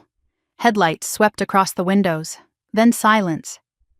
I waited 5 full minutes, counted each second to be sure they were really gone. Then I walked to my desk, sat in my chair, and looked at my mother's photograph. "I know what you were trying to tell me," I whispered. "I know what you wanted me to do." I picked up my phone and called Rachel. They took the bait. "They think I am signing their documents tomorrow." Rachel's voice was calm, controlled. "Perfect. Now let us make sure they sign ours instead." I told her about the Maria Gonzalez threat, the alleged witness, the extortion attempt. Rachel was not surprised. Derek always escalates. It is his pattern. The Maria angle is new but predictable. He needs leverage you cannot disprove. She would contact Maria directly through proper legal channels. If Derek had actually bribed her, that was witness tampering. A felony. If he had lied about having her testimony, that was extortion. Either way, he had just added to his criminal exposure. "What about tomorrow?" I asked. "What if they actually got to Maria? What if she agrees to lie?" Rachel was quiet for a moment. "Then we deal with it." "But Melissa, I have been doing this for 15 years. Men like Derek Sullivan do not actually prepare. They threaten. They bluff. They rely on fear." She paused. "He told you he has a witness because he wanted you to panic tonight. He wanted you to imagine all the ways this could go wrong. But tomorrow, when he walks into that conference room, he will not be thinking about backup plans. He will be thinking about victory. And that is exactly when he is most vulnerable." After the call ended, the office was dark. Only my desk lamp illuminated the room. I should have gone home to rest and prepare for tomorrow. Instead, I opened my briefcase and pulled out an envelope I had carried for 3 years. My mother's letter. The one she had told me not to open until I needed to. Tonight felt like the right time. Tomorrow I would either win or lose everything. I needed her words. My hands shook as I broke the seal. 3 pages of Eleanor's careful handwriting. Dated 1 week after the cancer diagnosis, before anyone knew how bad it would get. "My dearest Melissa, if you are reading this, things have gotten bad enough that you need answers. I am sorry I could not tell you in person. I was afraid. Afraid of what you would think of me. Afraid of breaking your heart the way mine has been broken. But you deserve to know the truth about your sister, about Derek Sullivan, and about a decision I made that I hope you can forgive." I read those words 3 times. Then I read the next paragraph, and the next, and by the time I finished the 3rd page, I understood everything. My mother had not just written a will. She had written a confession. And in that confession was the ammunition I needed to end this war. Not tomorrow, not in Victor Reyes's conference room, but completely, permanently, and in a way that Derek Sullivan could never have anticipated. I put down the letter, picked up my phone, and called Rachel back. "Change of plans," I said. "I just found out what my mother was hiding. And it changes everything." I read my mother's letter 3 times that night. Each time, new details emerged from her careful handwriting. Details that rewrote everything I thought I knew about my family. By the time the sun rose over the mountains, I understood why she had told me to wait until I needed it. This letter was not just information, it was a weapon, and today I was going to use it. The letter revealed 3 things that changed everything. First, my mother's private investigator had discovered more than Torres ever found. Derek Sullivan had used a different name 10 years ago, Derek Marcos. He changed it after a fraud conviction in Florida was expunged from his record as part of a plea deal. There were 3 other women before Sarah Mitchell, all with similar stories of isolation, manipulation, and financial destruction. One of them, a woman named Catherine Wells in Nevada, had taken her own life 6 months after Derek drained her retirement savings. My mother had found Catherine's obituary tucked into the investigator's report. She had underlined one sentence, "Survived by no one." Second, the letter contained a confession about Lauren that I had never known. 5 years before my mother's death, Lauren had come to her with a secret. She had forged Eleanor's signature on a loan application for $25,000. The bank had approved it. Lauren had spent the money within weeks. When she could not make payments, the bank had contacted my mother. Eleanor paid off the loan secretly to protect Lauren from criminal charges. She never told me because she was ashamed. Ashamed of what Lauren had done. Ashamed of her own decision to cover it up. "I thought I was helping her," my mother wrote. "I was only teaching her that betrayal has no consequences." Third, the letter contained instructions. Direct and clear. If you are reading this, things have gotten bad enough that you need the truth. Derek Sullivan is not just a con man. He is a predator who destroys lives. And Lauren is not just his victim. She learned to lie and steal long before she met him. Protect yourself first. Then, if you can, try to save what is left of your sister. But never sacrifice your future for her past. I made that mistake. Do not repeat it. My mother's final words were underlined twice. I built the trust provisions not just to protect you from Lauren. I built them to protect Lauren from herself. If she ever has to face real consequences, it might be the only thing that saves her. I folded the letter carefully and placed it back in the envelope. The clock read 7:30 in the morning. In 4.5 hours, I would walk into Victor Reyes's office. And I would end this war with weapons my mother had placed in my hands from beyond the grave. At 8 o'clock, Rachel called with final instructions. "The documents are ready. I had them notarized last night with blank signature lines. Remember the plan. Let them present their demands first. Act reluctant. Make them push you. When you bring out our documents, frame it as protecting yourself legally.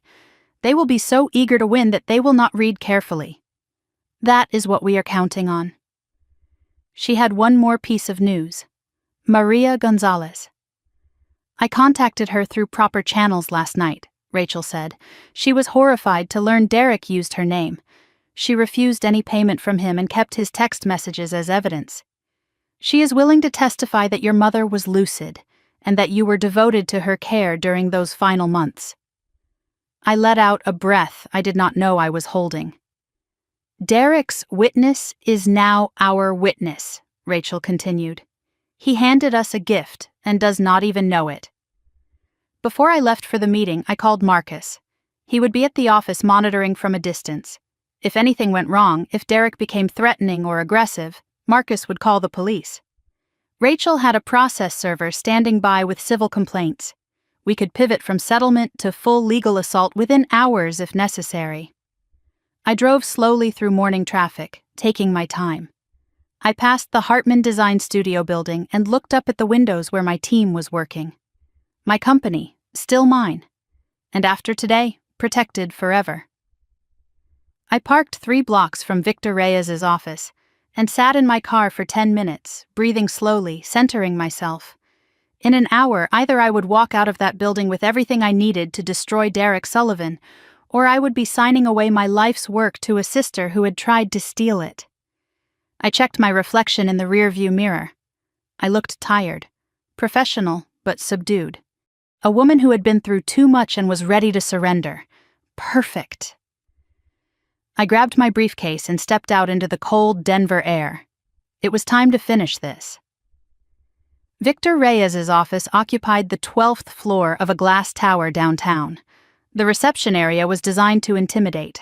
Leather chairs, dark wood paneling, framed law degrees covering every wall. The message was clear, expensive, powerful. You cannot afford to fight us. The receptionist greeted me with professional coldness. "They are waiting for you in the conference room." The conference room was larger than my entire first apartment. A massive table dominated the space, surrounded by leather chairs. Floor-to-ceiling windows offered a panoramic view of the city I had spent 15 years building my reputation in. Lauren sat on one side of the table, Derek beside her, Victor Reyes at the head. All 3 looked up when I entered. Different expressions on each face. Lauren showed satisfied anticipation. Derek showed barely concealed triumph. Reyes showed professional neutrality masking eagerness. 3 chairs on their side. 1 chair alone for me. Deliberate isolation, making me feel outnumbered and vulnerable. I took the single chair without hesitation. I placed my briefcase on the table but did not open it. "Miss Hartman," Reyes said with practiced warmth. "Thank you for coming. I know this is difficult. We have prepared the final settlement documents as discussed. Once signed, the lawsuit will be dismissed and we can all move forward." He slid a thick folder across the table, at least 40 pages of dense legal text. Lauren spoke next, her voice sweet with false sympathy. "I want you to know, Melissa, this is not personal. We are just trying to get what Mom wanted us to have. After today, we can start healing. Maybe even be sisters again." Derek said nothing at first. He just watched me with the patience of a predator who knows dinner is served. Then he smiled. "Take your time reading. We want you to be comfortable." I opened the folder and began reading. Page after page of demands dressed in legal language. I took my time. 30 minutes of page-turning while they watched. I asked questions about specific clauses, feigning confusion. What does beneficial interest mean exactly? This non-compete section. Does this apply to all of Colorado? Each question made them more confident. She was clearly lost. She did not understand what she was signing. Easy prey. The demands were worse than they had described yesterday. Full transfer of 51% of Hartman Design Studio. Immediate liquidation of the family home with proceeds to Lauren. All estate assets released without restriction. The non-compete agreement covering the entire state for 5 years. And there was something new. A consulting fee of $200,000 to be paid to Derek Sullivan for mediation services. I looked up from the document. This fee was not mentioned before. I cannot agree to that.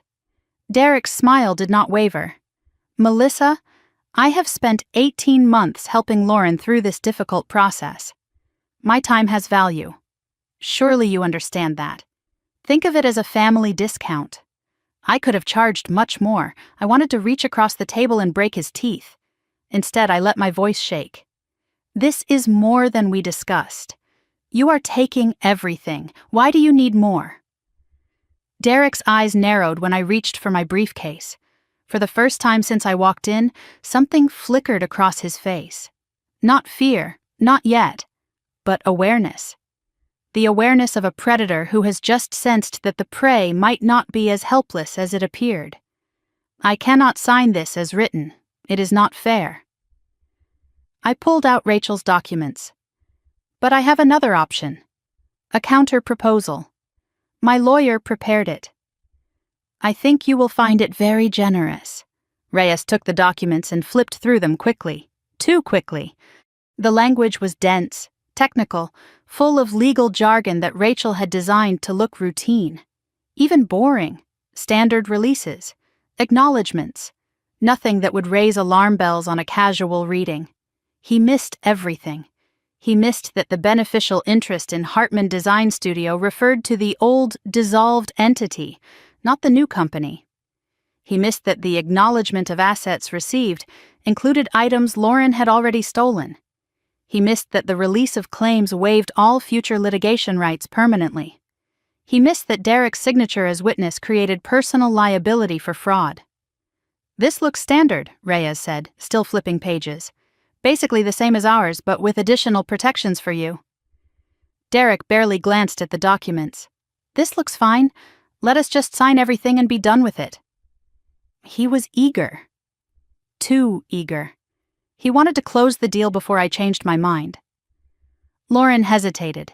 She looked at the papers longer than Derek. "Should we have Victor review these more carefully?" Derek cut her off. "We have been waiting 18 months. This is what we wanted. If Melissa is ready to sign, we sign. Today. Now." Reyes looked uncomfortable but did not push back. His contingency fee depended on closing this deal. He was not going to slow things down over paperwork concerns. The signing began. Derek signed first. Witness lines on every page. He did not read a single paragraph. His pen moved quickly, confidently, the signature of a man who believed he had already won. Lauren signed next. Page after page, barely looking at the words above her name. She initialed where directed, signed where indicated, treating legal documents like a restaurant receipt. I signed last. The documents I had reviewed 100 times. The trap Rachel and I had spent months constructing. The notary entered. A woman from Reyes's office who had been waiting in the hallway. She checked identification, witnessed the final signatures, stamped each page with the official seal. Everything legal, everything binding, everything permanent. When the notary finished, Derek leaned back in his chair and grinned at Lauren. "Congratulations! You finally got what Mom owed you." I gathered my copies of the documents and placed them carefully in my briefcase. I stood, straightened my jacket, and looked at the 3 people who had spent 18 months trying to destroy me. Thank you all for your time. I will show myself out. I walked slowly through the conference room, past the reception area to the elevator. I felt their eyes on me, triumphant, satisfied, relieved. The defeated sister, finally broken. The elevator doors closed, 12 floors down. I counted each one. My hands were steady, my heart was pounding. In the lobby, I walked through the marble atrium toward the exit. Business people in suits. The normal flow of a Wednesday afternoon. No one knew what had just happened on the 12th floor. No one knew that 3 people had just signed their own destruction. Outside, cold air hit my face. I pulled out my phone and called Rachel. "It is done. They signed everything." Rachel's voice was sharp with anticipation. "All 3 signature pages? Derek too?" "Derek too." He did not read a single word. Long pause. Then Rachel spoke with quiet satisfaction. "Then it is over. They just do not know it yet." I sat in my car for 15 minutes, hands on the steering wheel, staring at nothing. I had just watched my sister sign away her claim to everything she had tried to steal. I had watched her boyfriend put his name to documents that would be used against him in federal court. I had won. But victory did not feel like celebration. It felt like the moment after surgery. The tumor removed, the danger past, but the wound still open, still raw, still healing. I started the car and drove toward the 4 Seasons. Tomorrow, Victor Reyes would read those documents carefully. Tomorrow, he would discover the clauses buried in the legal language. Tomorrow, the screaming would begin.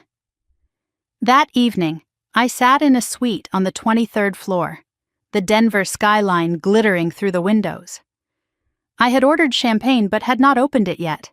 The signed documents were spread across the desk, every signature in place, every page notarized, every trap set. I called Marcus. "It is done. We are protected." His voice was cautious, hopeful. "What happens now?" "Now we wait."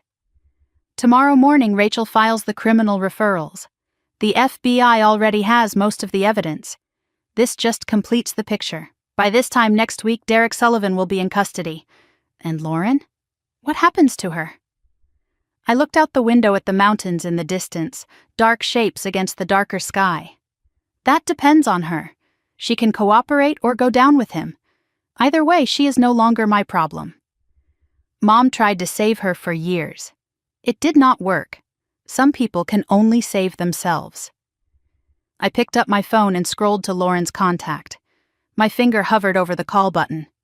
Part of me wanted to warn her, sisterly instinct dying hard. But I remembered Derek's threats, the fabricated witness, the extortion, the $200,000 consulting fee for destroying my life. I put the phone down. Lauren made her choice. Now she would live with it. I looked at my phone one last time. No messages, no calls, no hint that they had discovered what they signed. The silence was temporary. By tomorrow morning, Victor Reyes would realize what happened. He would call Derek, Derek would call Lauren. And then my phone would start ringing with the desperate pleas of people who had just lost everything. I turned off the ringer. I opened the champagne. I poured a glass and raised it to the empty room. "To Mom," I whispered, "you were right about everything." Then I drank. and I waited for the fallout to begin. 3 months after the FBI raid, I sat in the third row of Federal Courtroom 4B and watched Derek Sullivan learn that charm does not work on judges. He had tried everything during the trial. The expensive suit borrowed from his public defender's closet, the humble posture, the occasional tear wiped away at strategic moments. None of it mattered. The jury had deliberated for less than 4 hours. The verdict was unanimous on all counts. The Alfred A. Araj United States Courthouse in downtown Denver was designed to inspire respect for the law. High ceilings, wood paneling, the American flag behind the judge's bench. The gallery was filled with prosecutors, journalists, and women I did not recognize, Derek's previous victims. Sarah Mitchell had flown in from Texas with her sister for support. A woman from Phoenix sat 3 rows behind me, clutching a tissue she had not yet needed. I sat alone. No family beside me. By choice. Derek looked different from the man who had shaken my hand at that first dinner years ago. 3 months in county jail had aged him. The silver hair looked gray now. The confident posture had deflated. The charming smile was nowhere to be seen. He glanced back at the gallery once, his eyes scanning the faces, looking for someone. Lauren was not there. The clerk read the charges aloud. Wire fraud, count 1. Guilty, wire fraud, count 2. Guilty, wire fraud, count 3. Guilty, conspiracy to commit fraud, guilty. Theft by deception, 4 counts under Colorado state law, guilty on all counts. Witness tampering, guilty. The judge read each verdict slowly, letting the words fill the room. Derek did not cry. He did not protest. His shoulders dropped slightly with each guilty, as if the weight of the words was physically pressing him down. His public defender placed a hand on his arm. Professional comfort. Nothing more. When the final verdict was read, Derek simply closed his eyes. I watched him absorb the weight of his choices, and I felt something I did not expect. Nothing. Not triumph, not satisfaction, not even relief. Just a strange emptiness where I thought vindication would live. I had imagined this moment for months, rehearsed how it would feel to watch him fall. But sitting in that courtroom, I realized that his destruction did not rebuild anything I had lost. It just stopped him from destroying more. Judge Patricia Yamamoto had been on the federal bench for 23 years. She was known for thorough sentencing statements, no shortcuts, no mercy for predators. She reviewed the case methodically. The pattern of behavior spanning over a decade, the multiple victims across multiple states, the calculated nature of the crimes, the complete absence of remorse. Before sentencing, she invited victim impact statements. Sarah Mitchell spoke first. She walked to the podium with shaking hands but a steady voice. She described the bankruptcy, the children's college funds stolen, the years of rebuilding her life from nothing, the nights she lay awake wondering how she had been so foolish, before realizing that Derek's manipulation was not her fault. It was his skill. A woman from Phoenix spoke next, Derek's victim before Sarah. She had lost her home, her retirement savings, her faith in people. She was 63 years old and working 2 jobs to survive because a man she trusted had taken everything. The courtroom was silent as each woman told her story. I had been offered the chance to speak but declined. My statement was submitted in writing. The facts. Nothing more. I did not want to perform my pain for an audience. I did not want Derek to see my emotions one more time. He had fed on emotions for years. I would not give him that satisfaction. Judge Yamamoto addressed Derek directly. Mr. Sullivan, you have demonstrated a pattern of predatory behavior spanning over a decade. You targeted vulnerable women, exploited their trust, and systematically destroyed their financial security. Your crimes were not impulsive. They were calculated, patient, and devastatingly effective. She paused, looking at him over her glasses.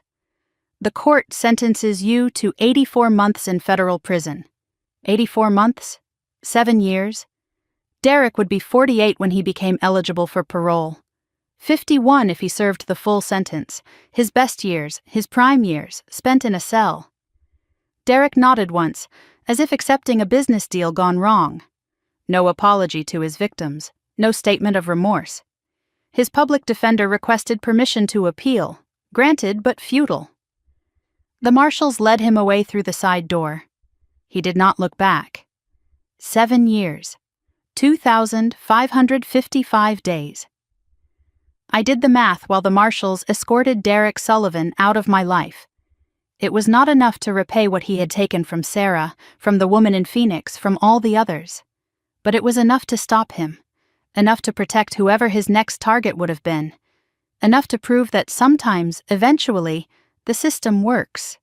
Not perfectly, not quickly, but it works. Lauren's hearing had been held separately, 2 weeks before Derek's sentencing. She had chosen to cooperate. For 3 days she sat in the witness box and testified against the man she had once called her soulmate. Every scheme, every plan, every lie. Her testimony filled in gaps the FBI could not prove otherwise. She gave them the Hartman Project document. The communications planning my destruction. The passwords to accounts where stolen money had been hidden. The original charges against her were serious. Conspiracy to commit fraud, theft, accessory to wire fraud. She faced 5 to 10 years in federal prison if convicted. But the prosecution wanted Derek more than they wanted Lauren. Her testimony was essential to securing his conviction.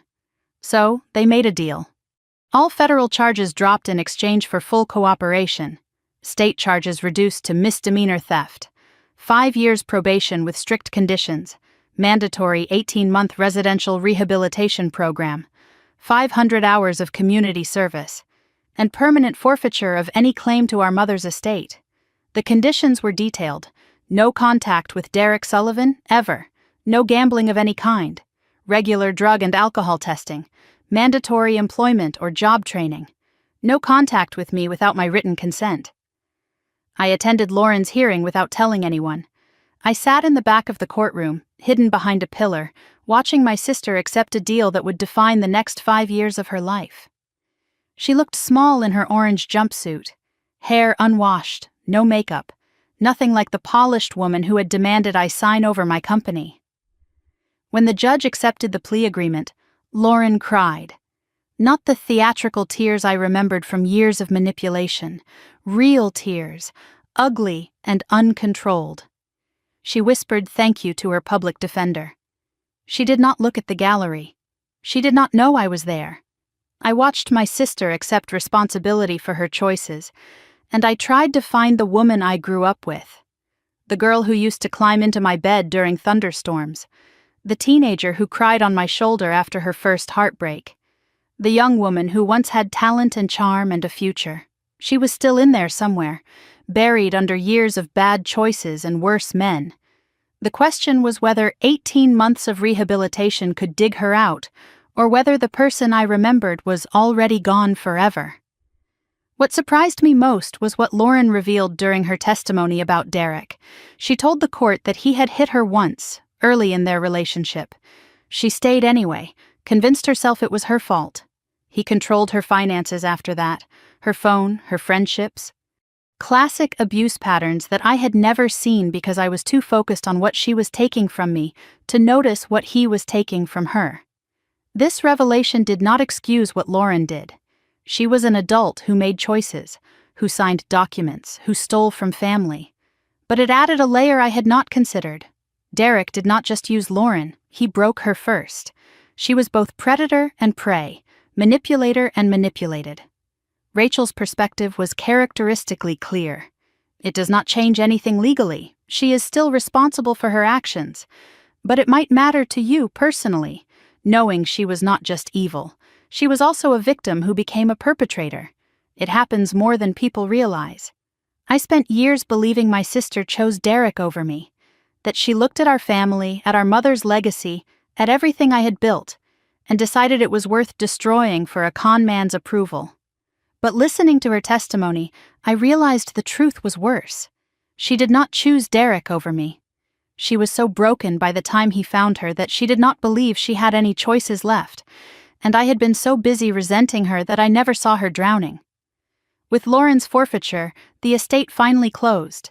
The family home sold for $780,000 after repairs and staging. After legal fees and expenses, I received the full proceeds. I did not keep the money. I invested it in the Eleanor Hartman Foundation. Everything recovered from pawn shops and storage units came home. The grandfather's Patek Philippe watch, restored by a specialist, keeping perfect time again. 2 of grandmother's 3 watercolor paintings, cleaned and reframed, the silver tea service, the vintage cameras, the first edition books, the family photographs that Lauren had taken for reasons I still did not understand. The 3rd painting was never found. Grandmother's wildflowers, created in 1958, sold to an unknown buyer before police could trace it. I searched auctions and galleries and online listings for months. Nothing. Some losses cannot be recovered, only accepted. Before selling the house, I walked through every room one last time. My childhood bedroom with the faded wallpaper I had picked when I was 12. My parents' room where my father died and my mother spent her final healthy years. The kitchen where Eleanor taught me to cook and balance a checkbook and believe in myself. I took photographs of everything. Then I spoke aloud to the empty rooms. I protected it. I protected everything you built. You can rest now. I locked the front door for the last time and placed the key in the realtor's lockbox. Behind me was every memory I had ever made with my parents. Ahead of me was a life without that anchor. I cried in my car for 20 minutes before I could drive away. But when I finally pulled onto the highway, I did not look back. Some chapters have to end completely before new ones can begin. 1 week after Derek's sentencing, I signed the Westfield development contract. $3.2 million over 18 months, the largest project in my company's history. Margaret Chen shook my hand in her corner office overlooking the city. "I am glad we waited," she said. "You were worth the risk." Marcus's partnership became real that month. Not just protective paperwork anymore. 20% ownership of Rocky Mountain Architecture Partners, earned through years of loyalty and months of crisis management. I announced it at a staff meeting. The team cheered. Marcus looked embarrassed and proud. Word had spread about what happened. Not the details, but the outline. A businesswoman targeted by a con artist, a family betrayal, a legal battle won through preparation and patience. Clients respected resilience. 2 new contracts signed within weeks, referrals from Margaret Chen. The irony was not lost on me. Derek's interference with Westfield was supposed to destroy my reputation. Instead, it proved my integrity. Margaret Chen told me later that watching how I handled the pressure convinced her I could handle anything. The attack meant to end my career had launched it to new heights. I stood in the Westfield conference room, holding a signed contract worth more than I had ever earned, and I thought about Derek Sullivan in his cell. He had tried to steal my company, tried to destroy my reputation, tried to take everything I had built. Instead, he made me stronger. His attack forced me to restructure, to protect, to fight. And in fighting, I discovered I was capable of more than I ever knew. The best revenge, it turns out, is not revenge at all. It is success. 3 weeks after Derek's sentencing, an envelope arrived at my office. Handwritten address, no return address. Postmarked from a town I did not recognize. Inside were 3 pages of lined paper, Lauren's handwriting, shaky but legible. "Dear Melissa, I do not expect you to read this. I would not blame you if you burned it. But my counselor says I need to write to the people I hurt, whether they read it or not. So here I am, trying to find words for things I do not know how to say. She did not ask for forgiveness. She said she did not deserve it. She did not make excuses. She acknowledged that every choice was hers. She did not blame Derek for everything. She accepted her own responsibility. She wrote about the rehabilitation program, the therapy sessions, the things she was learning about herself. She wrote about our mother, the guilt of missing Eleanor's final months for a con man who never loved her. The final paragraph stopped my heart. I do not know who I am without someone telling me. That is what they say is my problem. I have been Derek's Lauren. I have been your burden. I have been Mom's disappointment. But I do not know how to be just Lauren. I am trying to learn. Maybe one day, if you ever want to know who that person turns out to be, you could call. But if you never do, I understand. Some damage cannot be repaired, only survived. I read the letter twice, then I placed it in my desk drawer, beside my mother's letter, beside Sarah Mitchell's email thanking me for stopping the man who destroyed her life. I did not reply. Not yet, maybe not ever. But I did not throw it away. I closed the drawer and looked out my window at the Denver skyline. 3 letters now lived in that space. My mother's confession. A stranger's gratitude. My sister's first honest words in years. I did not know what to do with Lauren's attempt at amends. I did not know if I could trust it or believe it or build anything on it. But for the first time since the will reading, I did not know what would happen next. And somehow, that uncertainty felt less like fear and more like possibility. 6 months after Derek Sullivan's sentencing, I walked into Hartman Design Studio on a Tuesday morning and realized something had changed. Not the building. The building was the same as it had always been. Not the work. We had more projects than ever. What had changed was me. For the first time since my mother's diagnosis 4 years ago, I walked through those doors without fear, without looking over my shoulder, without wondering what crisis would explode before lunch. I had forgotten what peace felt like. I was finally learning to remember. My office had transformed over the past months, not through any grand renovation, but through small acts of reclamation. Grandmother's 2 recovered paintings now hung on the wall behind my desk. The Rocky Mountain watercolor on the left, the autumn aspens on the right. Between them, an empty space where the 3rd painting would have hung. The wild flowers. Still missing, still mourned. But the empty space had become its own kind of memorial. A reminder that some losses cannot be recovered, only accepted. The Patek Philippe watch sat in a glass display case on my bookshelf, restored to its original beauty.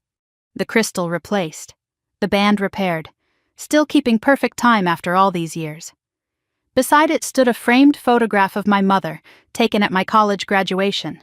Smiling, healthy, proud, before the cancer, before Lauren's descent, before any of this. The team had grown. Marcus had settled into his partnership role with quiet confidence. We hired 3 new architects to handle the increased workload. The Westfield development project was complete and had been featured in Colorado Architecture magazine. New clients called weekly, referrals from satisfied customers who appreciated quality work and professional integrity. Every morning, I followed the same ritual. Coffee from the machine my mother had bought me when the office first opened. Review of the day's schedule with my assistant. A moment of quiet before the noise began. And every morning I touched the glass case holding my grandfather's watch. A silent greeting. A reminder of where I came from and what I had protected. I used to start every day with anxiety, checking my phone for Lauren's name, bracing for the next demand, the next emergency, the next betrayal. Now I started each day with gratitude. Gratitude for the work, gratitude for the team, gratitude for the silence that meant no one was trying to destroy what I had built. Some people might call that a low bar. I call it freedom. 3 months earlier, I had launched the Eleanor Hartman Foundation with seed funding from my personal savings and the proceeds from my mother's house. The mission was simple: supporting women entrepreneurs who lacked access to traditional capital. Specifically, women over 40 who were starting businesses after career changes or personal setbacks. Women who had been told they were too old to begin again. Women who had been knocked down and were trying to stand back up. I named it for my mother because she had always believed in second chances, even when those chances were not deserved. Even when her belief enabled destruction instead of growth. The foundation was my attempt to honor what she meant to do while correcting how she did it. The difference was in the structure. My mother gave Lauren money without conditions and called it love. The foundation gave women tools with clear expectations and called it investment. Business plans had to be viable, no dreams without structure. Every recipient completed financial literacy training before receiving funds. Mentorship was mandatory. Each woman was paired with an established businesswoman who could guide her through the challenges ahead. And there were no second grants. The foundation helped you start. Then you had to fly on your own. The first grant recipients were 3 women who reminded me of people my mother might have helped if she had known better.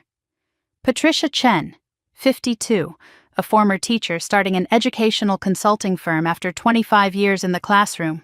Maria Santos, 47, a divorced mother launching a catering business with recipes passed down through 4 generations. Dorothy Williams, 61, a retired nurse creating a home healthcare matching service to help families like hers find quality care for aging parents. At the foundation's first grant ceremony, Patricia Chen accepted her check and said something that stopped me cold. My daughter told me I was too old to start over. My ex-husband said I would fail. But you believed in me before I believed in myself. She was crying, I was crying, and I thought about my mother, who believed in Lauren until the day she died. How different things might have been if that belief had come with boundaries instead of blank checks. Rachel Chen served on the foundation's board of directors. Pro bono, she insisted. Her legal expertise helped structure the grants as investments in dignity rather than charity. Our monthly lunches had evolved from strategy sessions to genuine friendship. She understood what I had been through in ways few others could. The first Tuesday of every month, we met at the same restaurant, a quiet Italian place in lower downtown where the waiters knew our orders before we sat down. Rachel always got the salmon. I always got the risotto. The conversations had shifted from legal strategy to life. We talked about work, her cases, my projects, the foundation's growing wait list of applicants. We talked about personal lives. Rachel was dating someone new, a pediatrician she had met at a charity event. I was not ready yet, but I was thinking about it. We never talked about Lauren unless I brought it up first. You look different lately, Rachel said at our most recent lunch. Lighter. I stopped carrying weight that was never mine to carry. She smiled. Your mother would be proud of you, not for winning, for surviving. She always knew you were the strong one. She just wished Lauren could be too. Rachel provided updates on Derek when relevant. His appeal had been denied 2 months earlier. He would serve at least 5 years before parole eligibility. Other victims had come forward since the trial. 2 more women from his past. The federal prosecutor was considering additional charges. Do you ever regret it? Rachel asked, swirling her wine. Any of it? I thought about the question for a long moment. I regret that it was necessary. I regret that my sister became someone who required that response. But the actions themselves? I shook my head. I protected what mattered. That is not something to regret. That is something to build on. The email arrived on a Wednesday afternoon. Sender name unfamiliar. Subject line simple. Thank you from Texas. I almost deleted it as spam. Then I saw the first line. Dear Miss Hartman, my name is Sarah Mitchell. I was married to Derek Sullivan. Sarah's email was 3 pages long. She wrote about meeting Derek 12 years ago when he was still using the name Derek Marcos. About their 2 children, now ages 10 and 8. About how he had drained her savings, maxed her credit cards, and disappeared when she finally confronted him. About the years she spent rebuilding, raising kids alone, never receiving $1 of child support. When Derek was arrested, federal prosecutors had contacted his previous victims. Sarah's testimony helped establish his pattern of behavior. The judge had ordered restitution, including 4 years of back child support. Derek's seized assets, including money he had stolen from Lauren, went to his victims. The final paragraph made me cry. I spent years feeling like I was the only one he fooled. Your case proved I was not crazy, not stupid, just targeted by a predator. Because of what you did, my children will have college funds. You did not just save yourself, Miss Hartman. You saved everyone who comes after. I thought about Catherine Wells, the woman in Nevada who had taken her own life after Derek destroyed her finances. The woman from my mother's investigator's report, survived by no one. I wondered if her family would ever know the truth, if they would ever understand that her death was not weakness, but the result of a calculated predator who had practiced his cruelty for years. Sarah's email ended with a line I have thought about every day since. "You are not just a survivor, Miss Hartman. You are proof that fighting back works. Some of us were too scared to fight. You fought for all of us." I printed that email and put it in my desk drawer next to my mother's letter. On the hard days, and there are still hard days, I read them both. One from the woman who prepared me for battle, one from a stranger who reminded me why the battle mattered.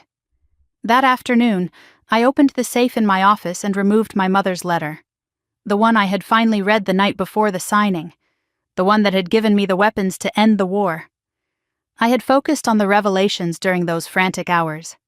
Derek's hidden history, Lauren's secret forgery, the instructions for protecting myself. But there was a final paragraph I had skimmed, too raw to absorb in the moment. 6 months of distance had made space for grief. I sat in my chair, afternoon light streaming through the windows, and read the final page slowly, letting each word land. "Melissa, if you are reading this, you have survived whatever Lauren and Derek threw at you. I wish I could be there to see you win. I wish I could hold you and tell you I am proud. But since I cannot, let me say it here. I have always been proud of you. Not because you are successful, not because you are strong. I am proud of you because you are kind. And kind people in an unkind world are the bravest of all." Then came the words I had skimmed before. "When this is over, you may wonder if you did the right thing. You may feel guilty for protecting yourself instead of saving Lauren. You may lie awake asking what you could have done differently. When those nights come, I want you to remember something. You cannot save someone who does not want to be saved. And trying to do so is not love. It is just another form of control. Let her go, Melissa. Let her find her own way. And let yourself be free." I cried for the first time in months. Not tears of grief or anger, tears of release. My mother had known me better than I knew myself. The guilt I had carried about Lauren, about the outcome, about whether I had done enough or too much, began to lift. I folded the letter carefully and placed it back in the safe. But this time, I did not close the door on those words. I let them live in me, breathing, circulating, becoming part of who I was choosing to be. My mother was right. Trying to save Lauren had been its own form of control, a way to feel needed, a way to feel important, a way to avoid facing the truth that my sister had made choices I could not unmake. Letting her go was not abandonment. It was the most loving thing I had ever done, for both of us. For 5 years, I had slept with my phone on the nightstand, volume up, waiting for the 2 a.m. call, the emergency, the crisis. Even after the trial, the habit persisted. Trauma outlasts its source. The body remembers danger long after the mind declares safety. But last month, something shifted. I went to bed at 11 and woke at 7. No nightmares about Lauren stealing paintings, no anxiety dreams about losing the company. Just 8 hours of quiet, uninterrupted rest. The physical changes followed. The dark circles under my eyes faded.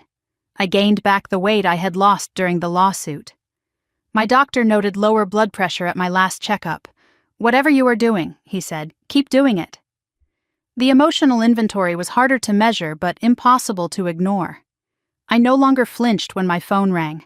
I could hear Lauren's name without my stomach dropping. I looked forward to weekends instead of dreading them. I was considering dating again. Not ready, but considering.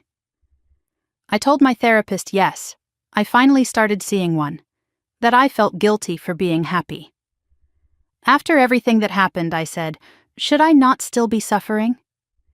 She looked at me with the patient expression of someone who has heard this before. Melissa, you did not cause your sister's choices.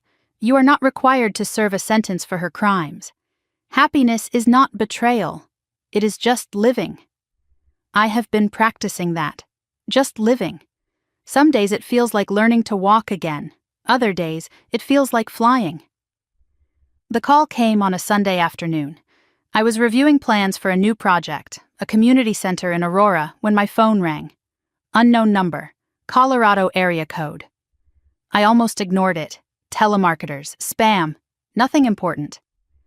But something made me answer. Melissa? The voice was quiet, hesitant, nothing like the confident woman from the signing. It is Lauren. Please do not hang up. I did not hang up. I did not speak either. The silence stretched between us, filled with 5 years of damage. I just wanted to tell you something, Lauren continued. I finished the rehabilitation program last week, 18 months clean. Still, I said nothing.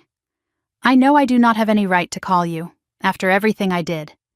But my counselor said I should acknowledge the people I hurt, and I hurt you more than anyone. She paused. I heard her breathing, shaky, uncertain. I am not asking for forgiveness. I am not asking for anything. I just wanted to say thank you. I finally found my voice. Thank you? For what? You stopped saving me. And that was the only thing that could have saved me. I closed my eyes.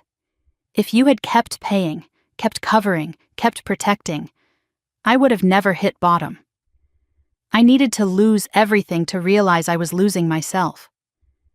The silence between us was different now, not angry, not disappointed.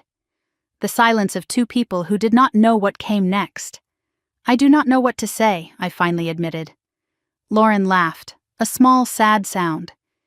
You do not have to say anything. I just wanted you to know that somewhere out there, your sister is finally trying to become someone you might not be ashamed of. She paused again. Maybe one day, if you are willing, we could have coffee. No agenda, no emergency, just coffee.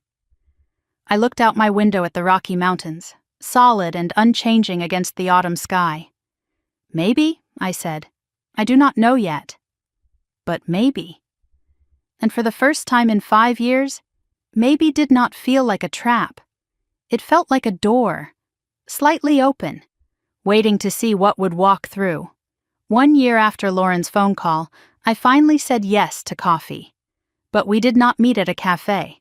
We met at Evergreen Cemetery, standing in front of our mother's grave on what would have been her 67th birthday. It felt right somehow. Beginning whatever came next in the presence of the woman who had tried so hard to prepare us both for this moment. The morning was cold, late October. Frost covered the grass between the headstones. Eleanor Hartman's marker was simple granite, the way she would have wanted it. Her name, her dates, and the words she had chosen years before her death. She built beauty wherever she went. I arrived first, carrying white roses. Lauren appeared 10 minutes later with yellow tulips. We had not coordinated. We had not spoken since her phone call a year ago. But somehow we had both known to bring flowers. She looked different from the woman I remembered. Simpler clothes, no designer labels, hair pulled back, minimal makeup, lines around her eyes that had not been there before. 18 months of sobriety showed in her steadiness, her clear gaze, the way she stood without fidgeting, without scanning the environment for escape routes or opportunities. Neither of us knew how to begin. We stood 3 feet apart, not touching, not speaking. 2 women who had shared a childhood, standing in the ruins of a relationship. The wind carried distant traffic sounds. The mountains rose behind the cemetery, dusted with early snow. Lauren spoke first. I used to come here and make excuses, tell Mom why none of it was my fault.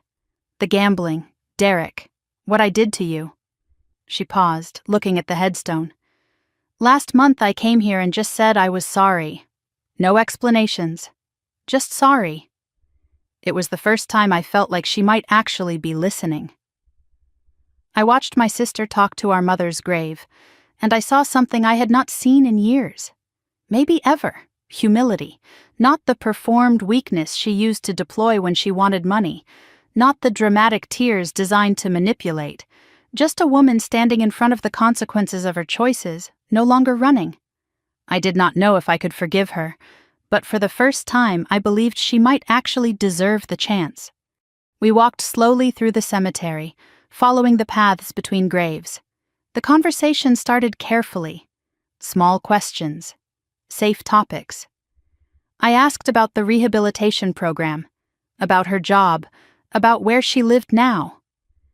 Lauren answered honestly. It was hard. She was lonely. But she had not touched alcohol or set foot in a casino in 18 months. She worked at a nonprofit that helped women escape domestic abuse situations. The irony was not lost on either of us. A woman who had been controlled by a predator now helping other women recognize the signs. She told me what she had learned in therapy. I spent my whole life looking for someone to save me. Men, money, you. She kicked a small stone from the path. Derek did not trick me into being a bad person. He just gave me permission to be who I already was. The gambling, the lies, the stealing, those were my choices. He just made them easier. She looked at me directly. Hitting bottom was the first honest thing that happened to me in years. I noticed what she did not ask for.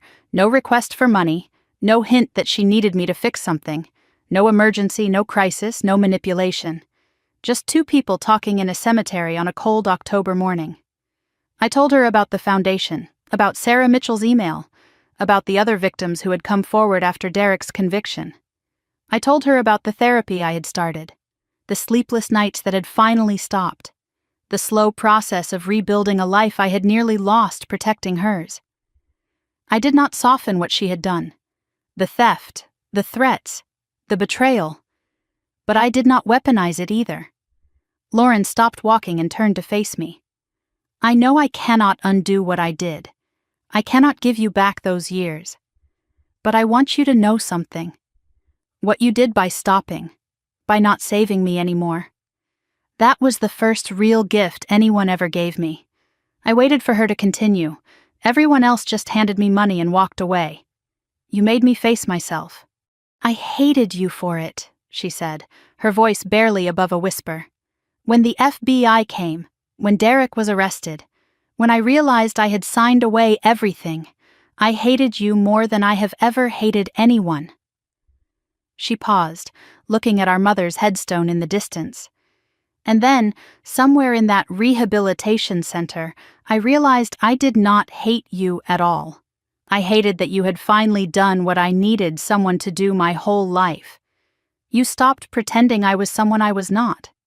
We found a bench near the edge of the cemetery, overlooking a small pond where geese gathered despite the cold.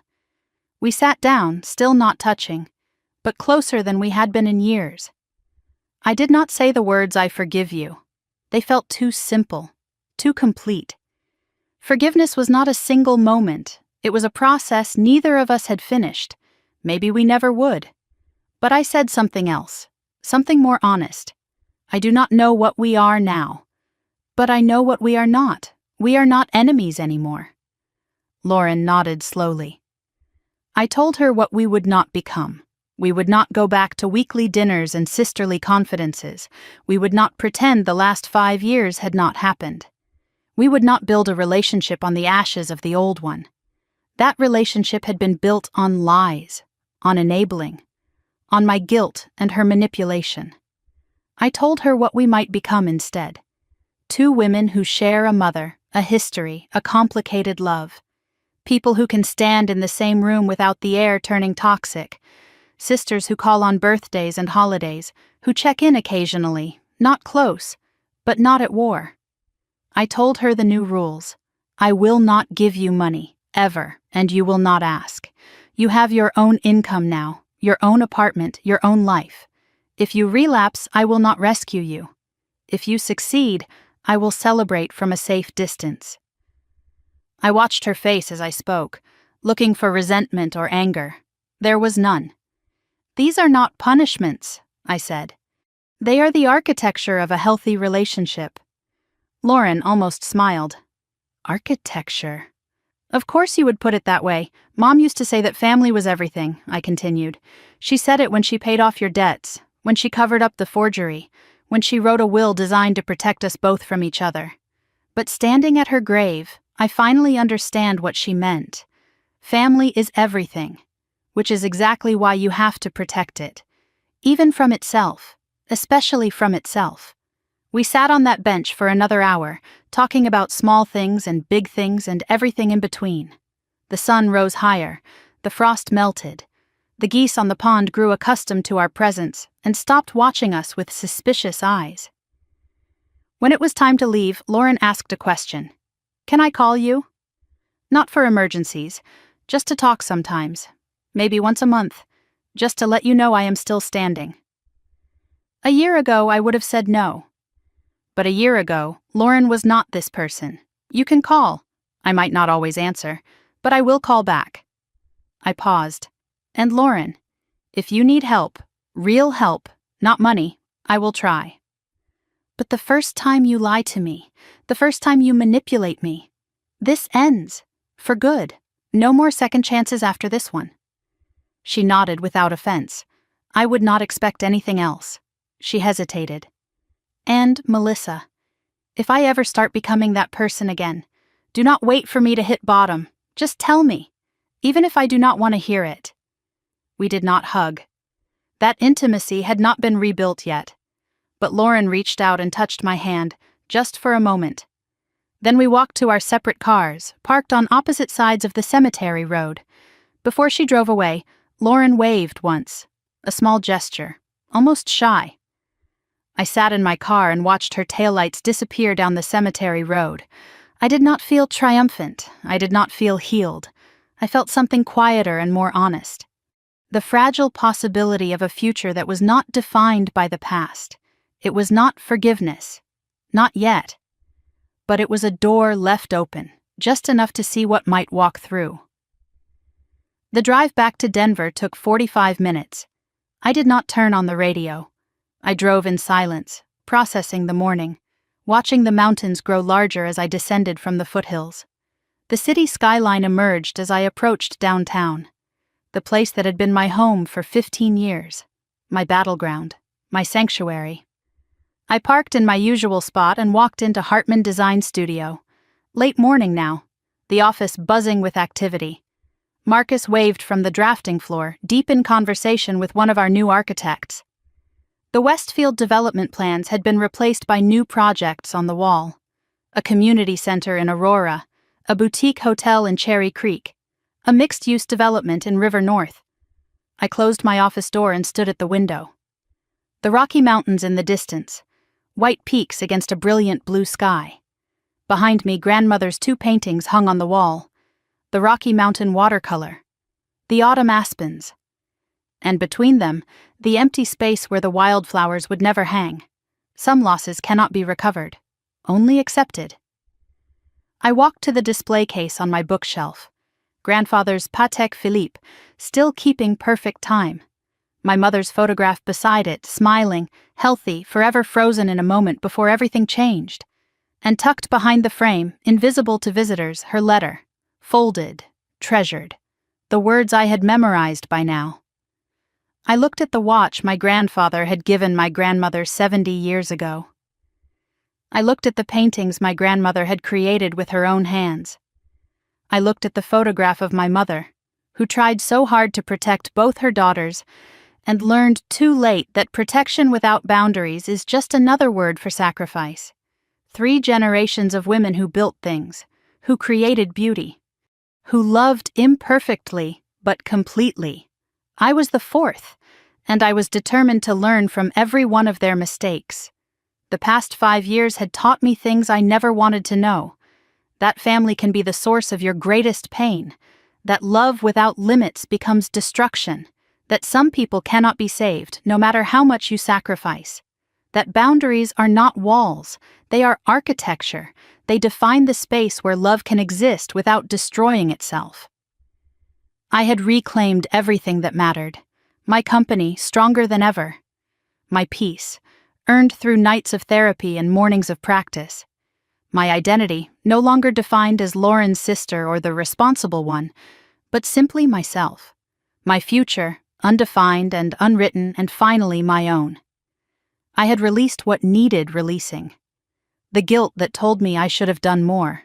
The belief that love meant endless sacrifice. The fantasy that I could save Lauren if I just tried harder. The weight of a relationship built on need instead of respect. I did not seek revenge against Lauren and Derek. I simply stopped protecting them from the consequences of their own choices. I built a fortress around what mattered and let the storm rage outside. When the storm passed, I was still standing. And somehow, against all odds, so was Lauren. My mother wrote in her letter that I should let Lauren go. Let her find her own way. Let myself be free. For years I thought that meant walking away forever. But standing in my office, watching the sun set over the mountains, I finally understood. Letting go does not mean abandoning someone. It means trusting them enough to face their own life. It means loving them enough to stop being their crutch. It means believing that somewhere, underneath all the damage, they have the strength to stand on their own. I let Lauren go. And in letting her go, I finally set us both free. My mother always said that strong women do not seek revenge. They build, they create. They protect what matters. And when someone tries to tear down what they have built, they do not waste time on anger. They use their energy to build something stronger. I did not destroy my sister and her boyfriend. I just stopped shielding them from the truth. I stopped funding their chaos. I stopped believing their lies. I stopped sacrificing my future for their present. And when they fell, it was because the ground they stood on was never solid to begin with. If you have made it this far, I want you to know that I see you. Maybe you are watching this because you are in your own battle with someone who keeps taking. Maybe you are the one who always gives, who always sacrifices, who always says yes because saying no feels like betrayal. Maybe you are lying awake at night wondering if you are the problem, if you are being too harsh, if you should just give them one more chance. Here is what I learned. Boundaries are not cruelty. Saying no is not abandonment. And protecting yourself is not the same as giving up on someone you love. Sometimes the most loving thing you can do is let someone face the consequences of their own choices. Sometimes that is the only thing that can save them. I want to hear from you. Have you ever had to set a boundary with someone you love? Have you ever had to choose between protecting yourself and rescuing someone who did not want to be saved? Drop a comment below and tell me your story. Let me know what you would have done in my situation. And if this story resonated with you, if it made you feel a little less alone in your own battle, consider subscribing so you do not miss what comes next. Because here is the truth. There are more of us than you might think. Women who loved too hard, trusted too easily, gave too much. Women who finally learned that their kindness was being used as a weapon against them. Women who built walls not to keep love out, but to protect the love they had left for themselves. This is Melissa, signing off from Denver, where the Rocky Mountains stand solid against the horizon, the same way they have for millions of years.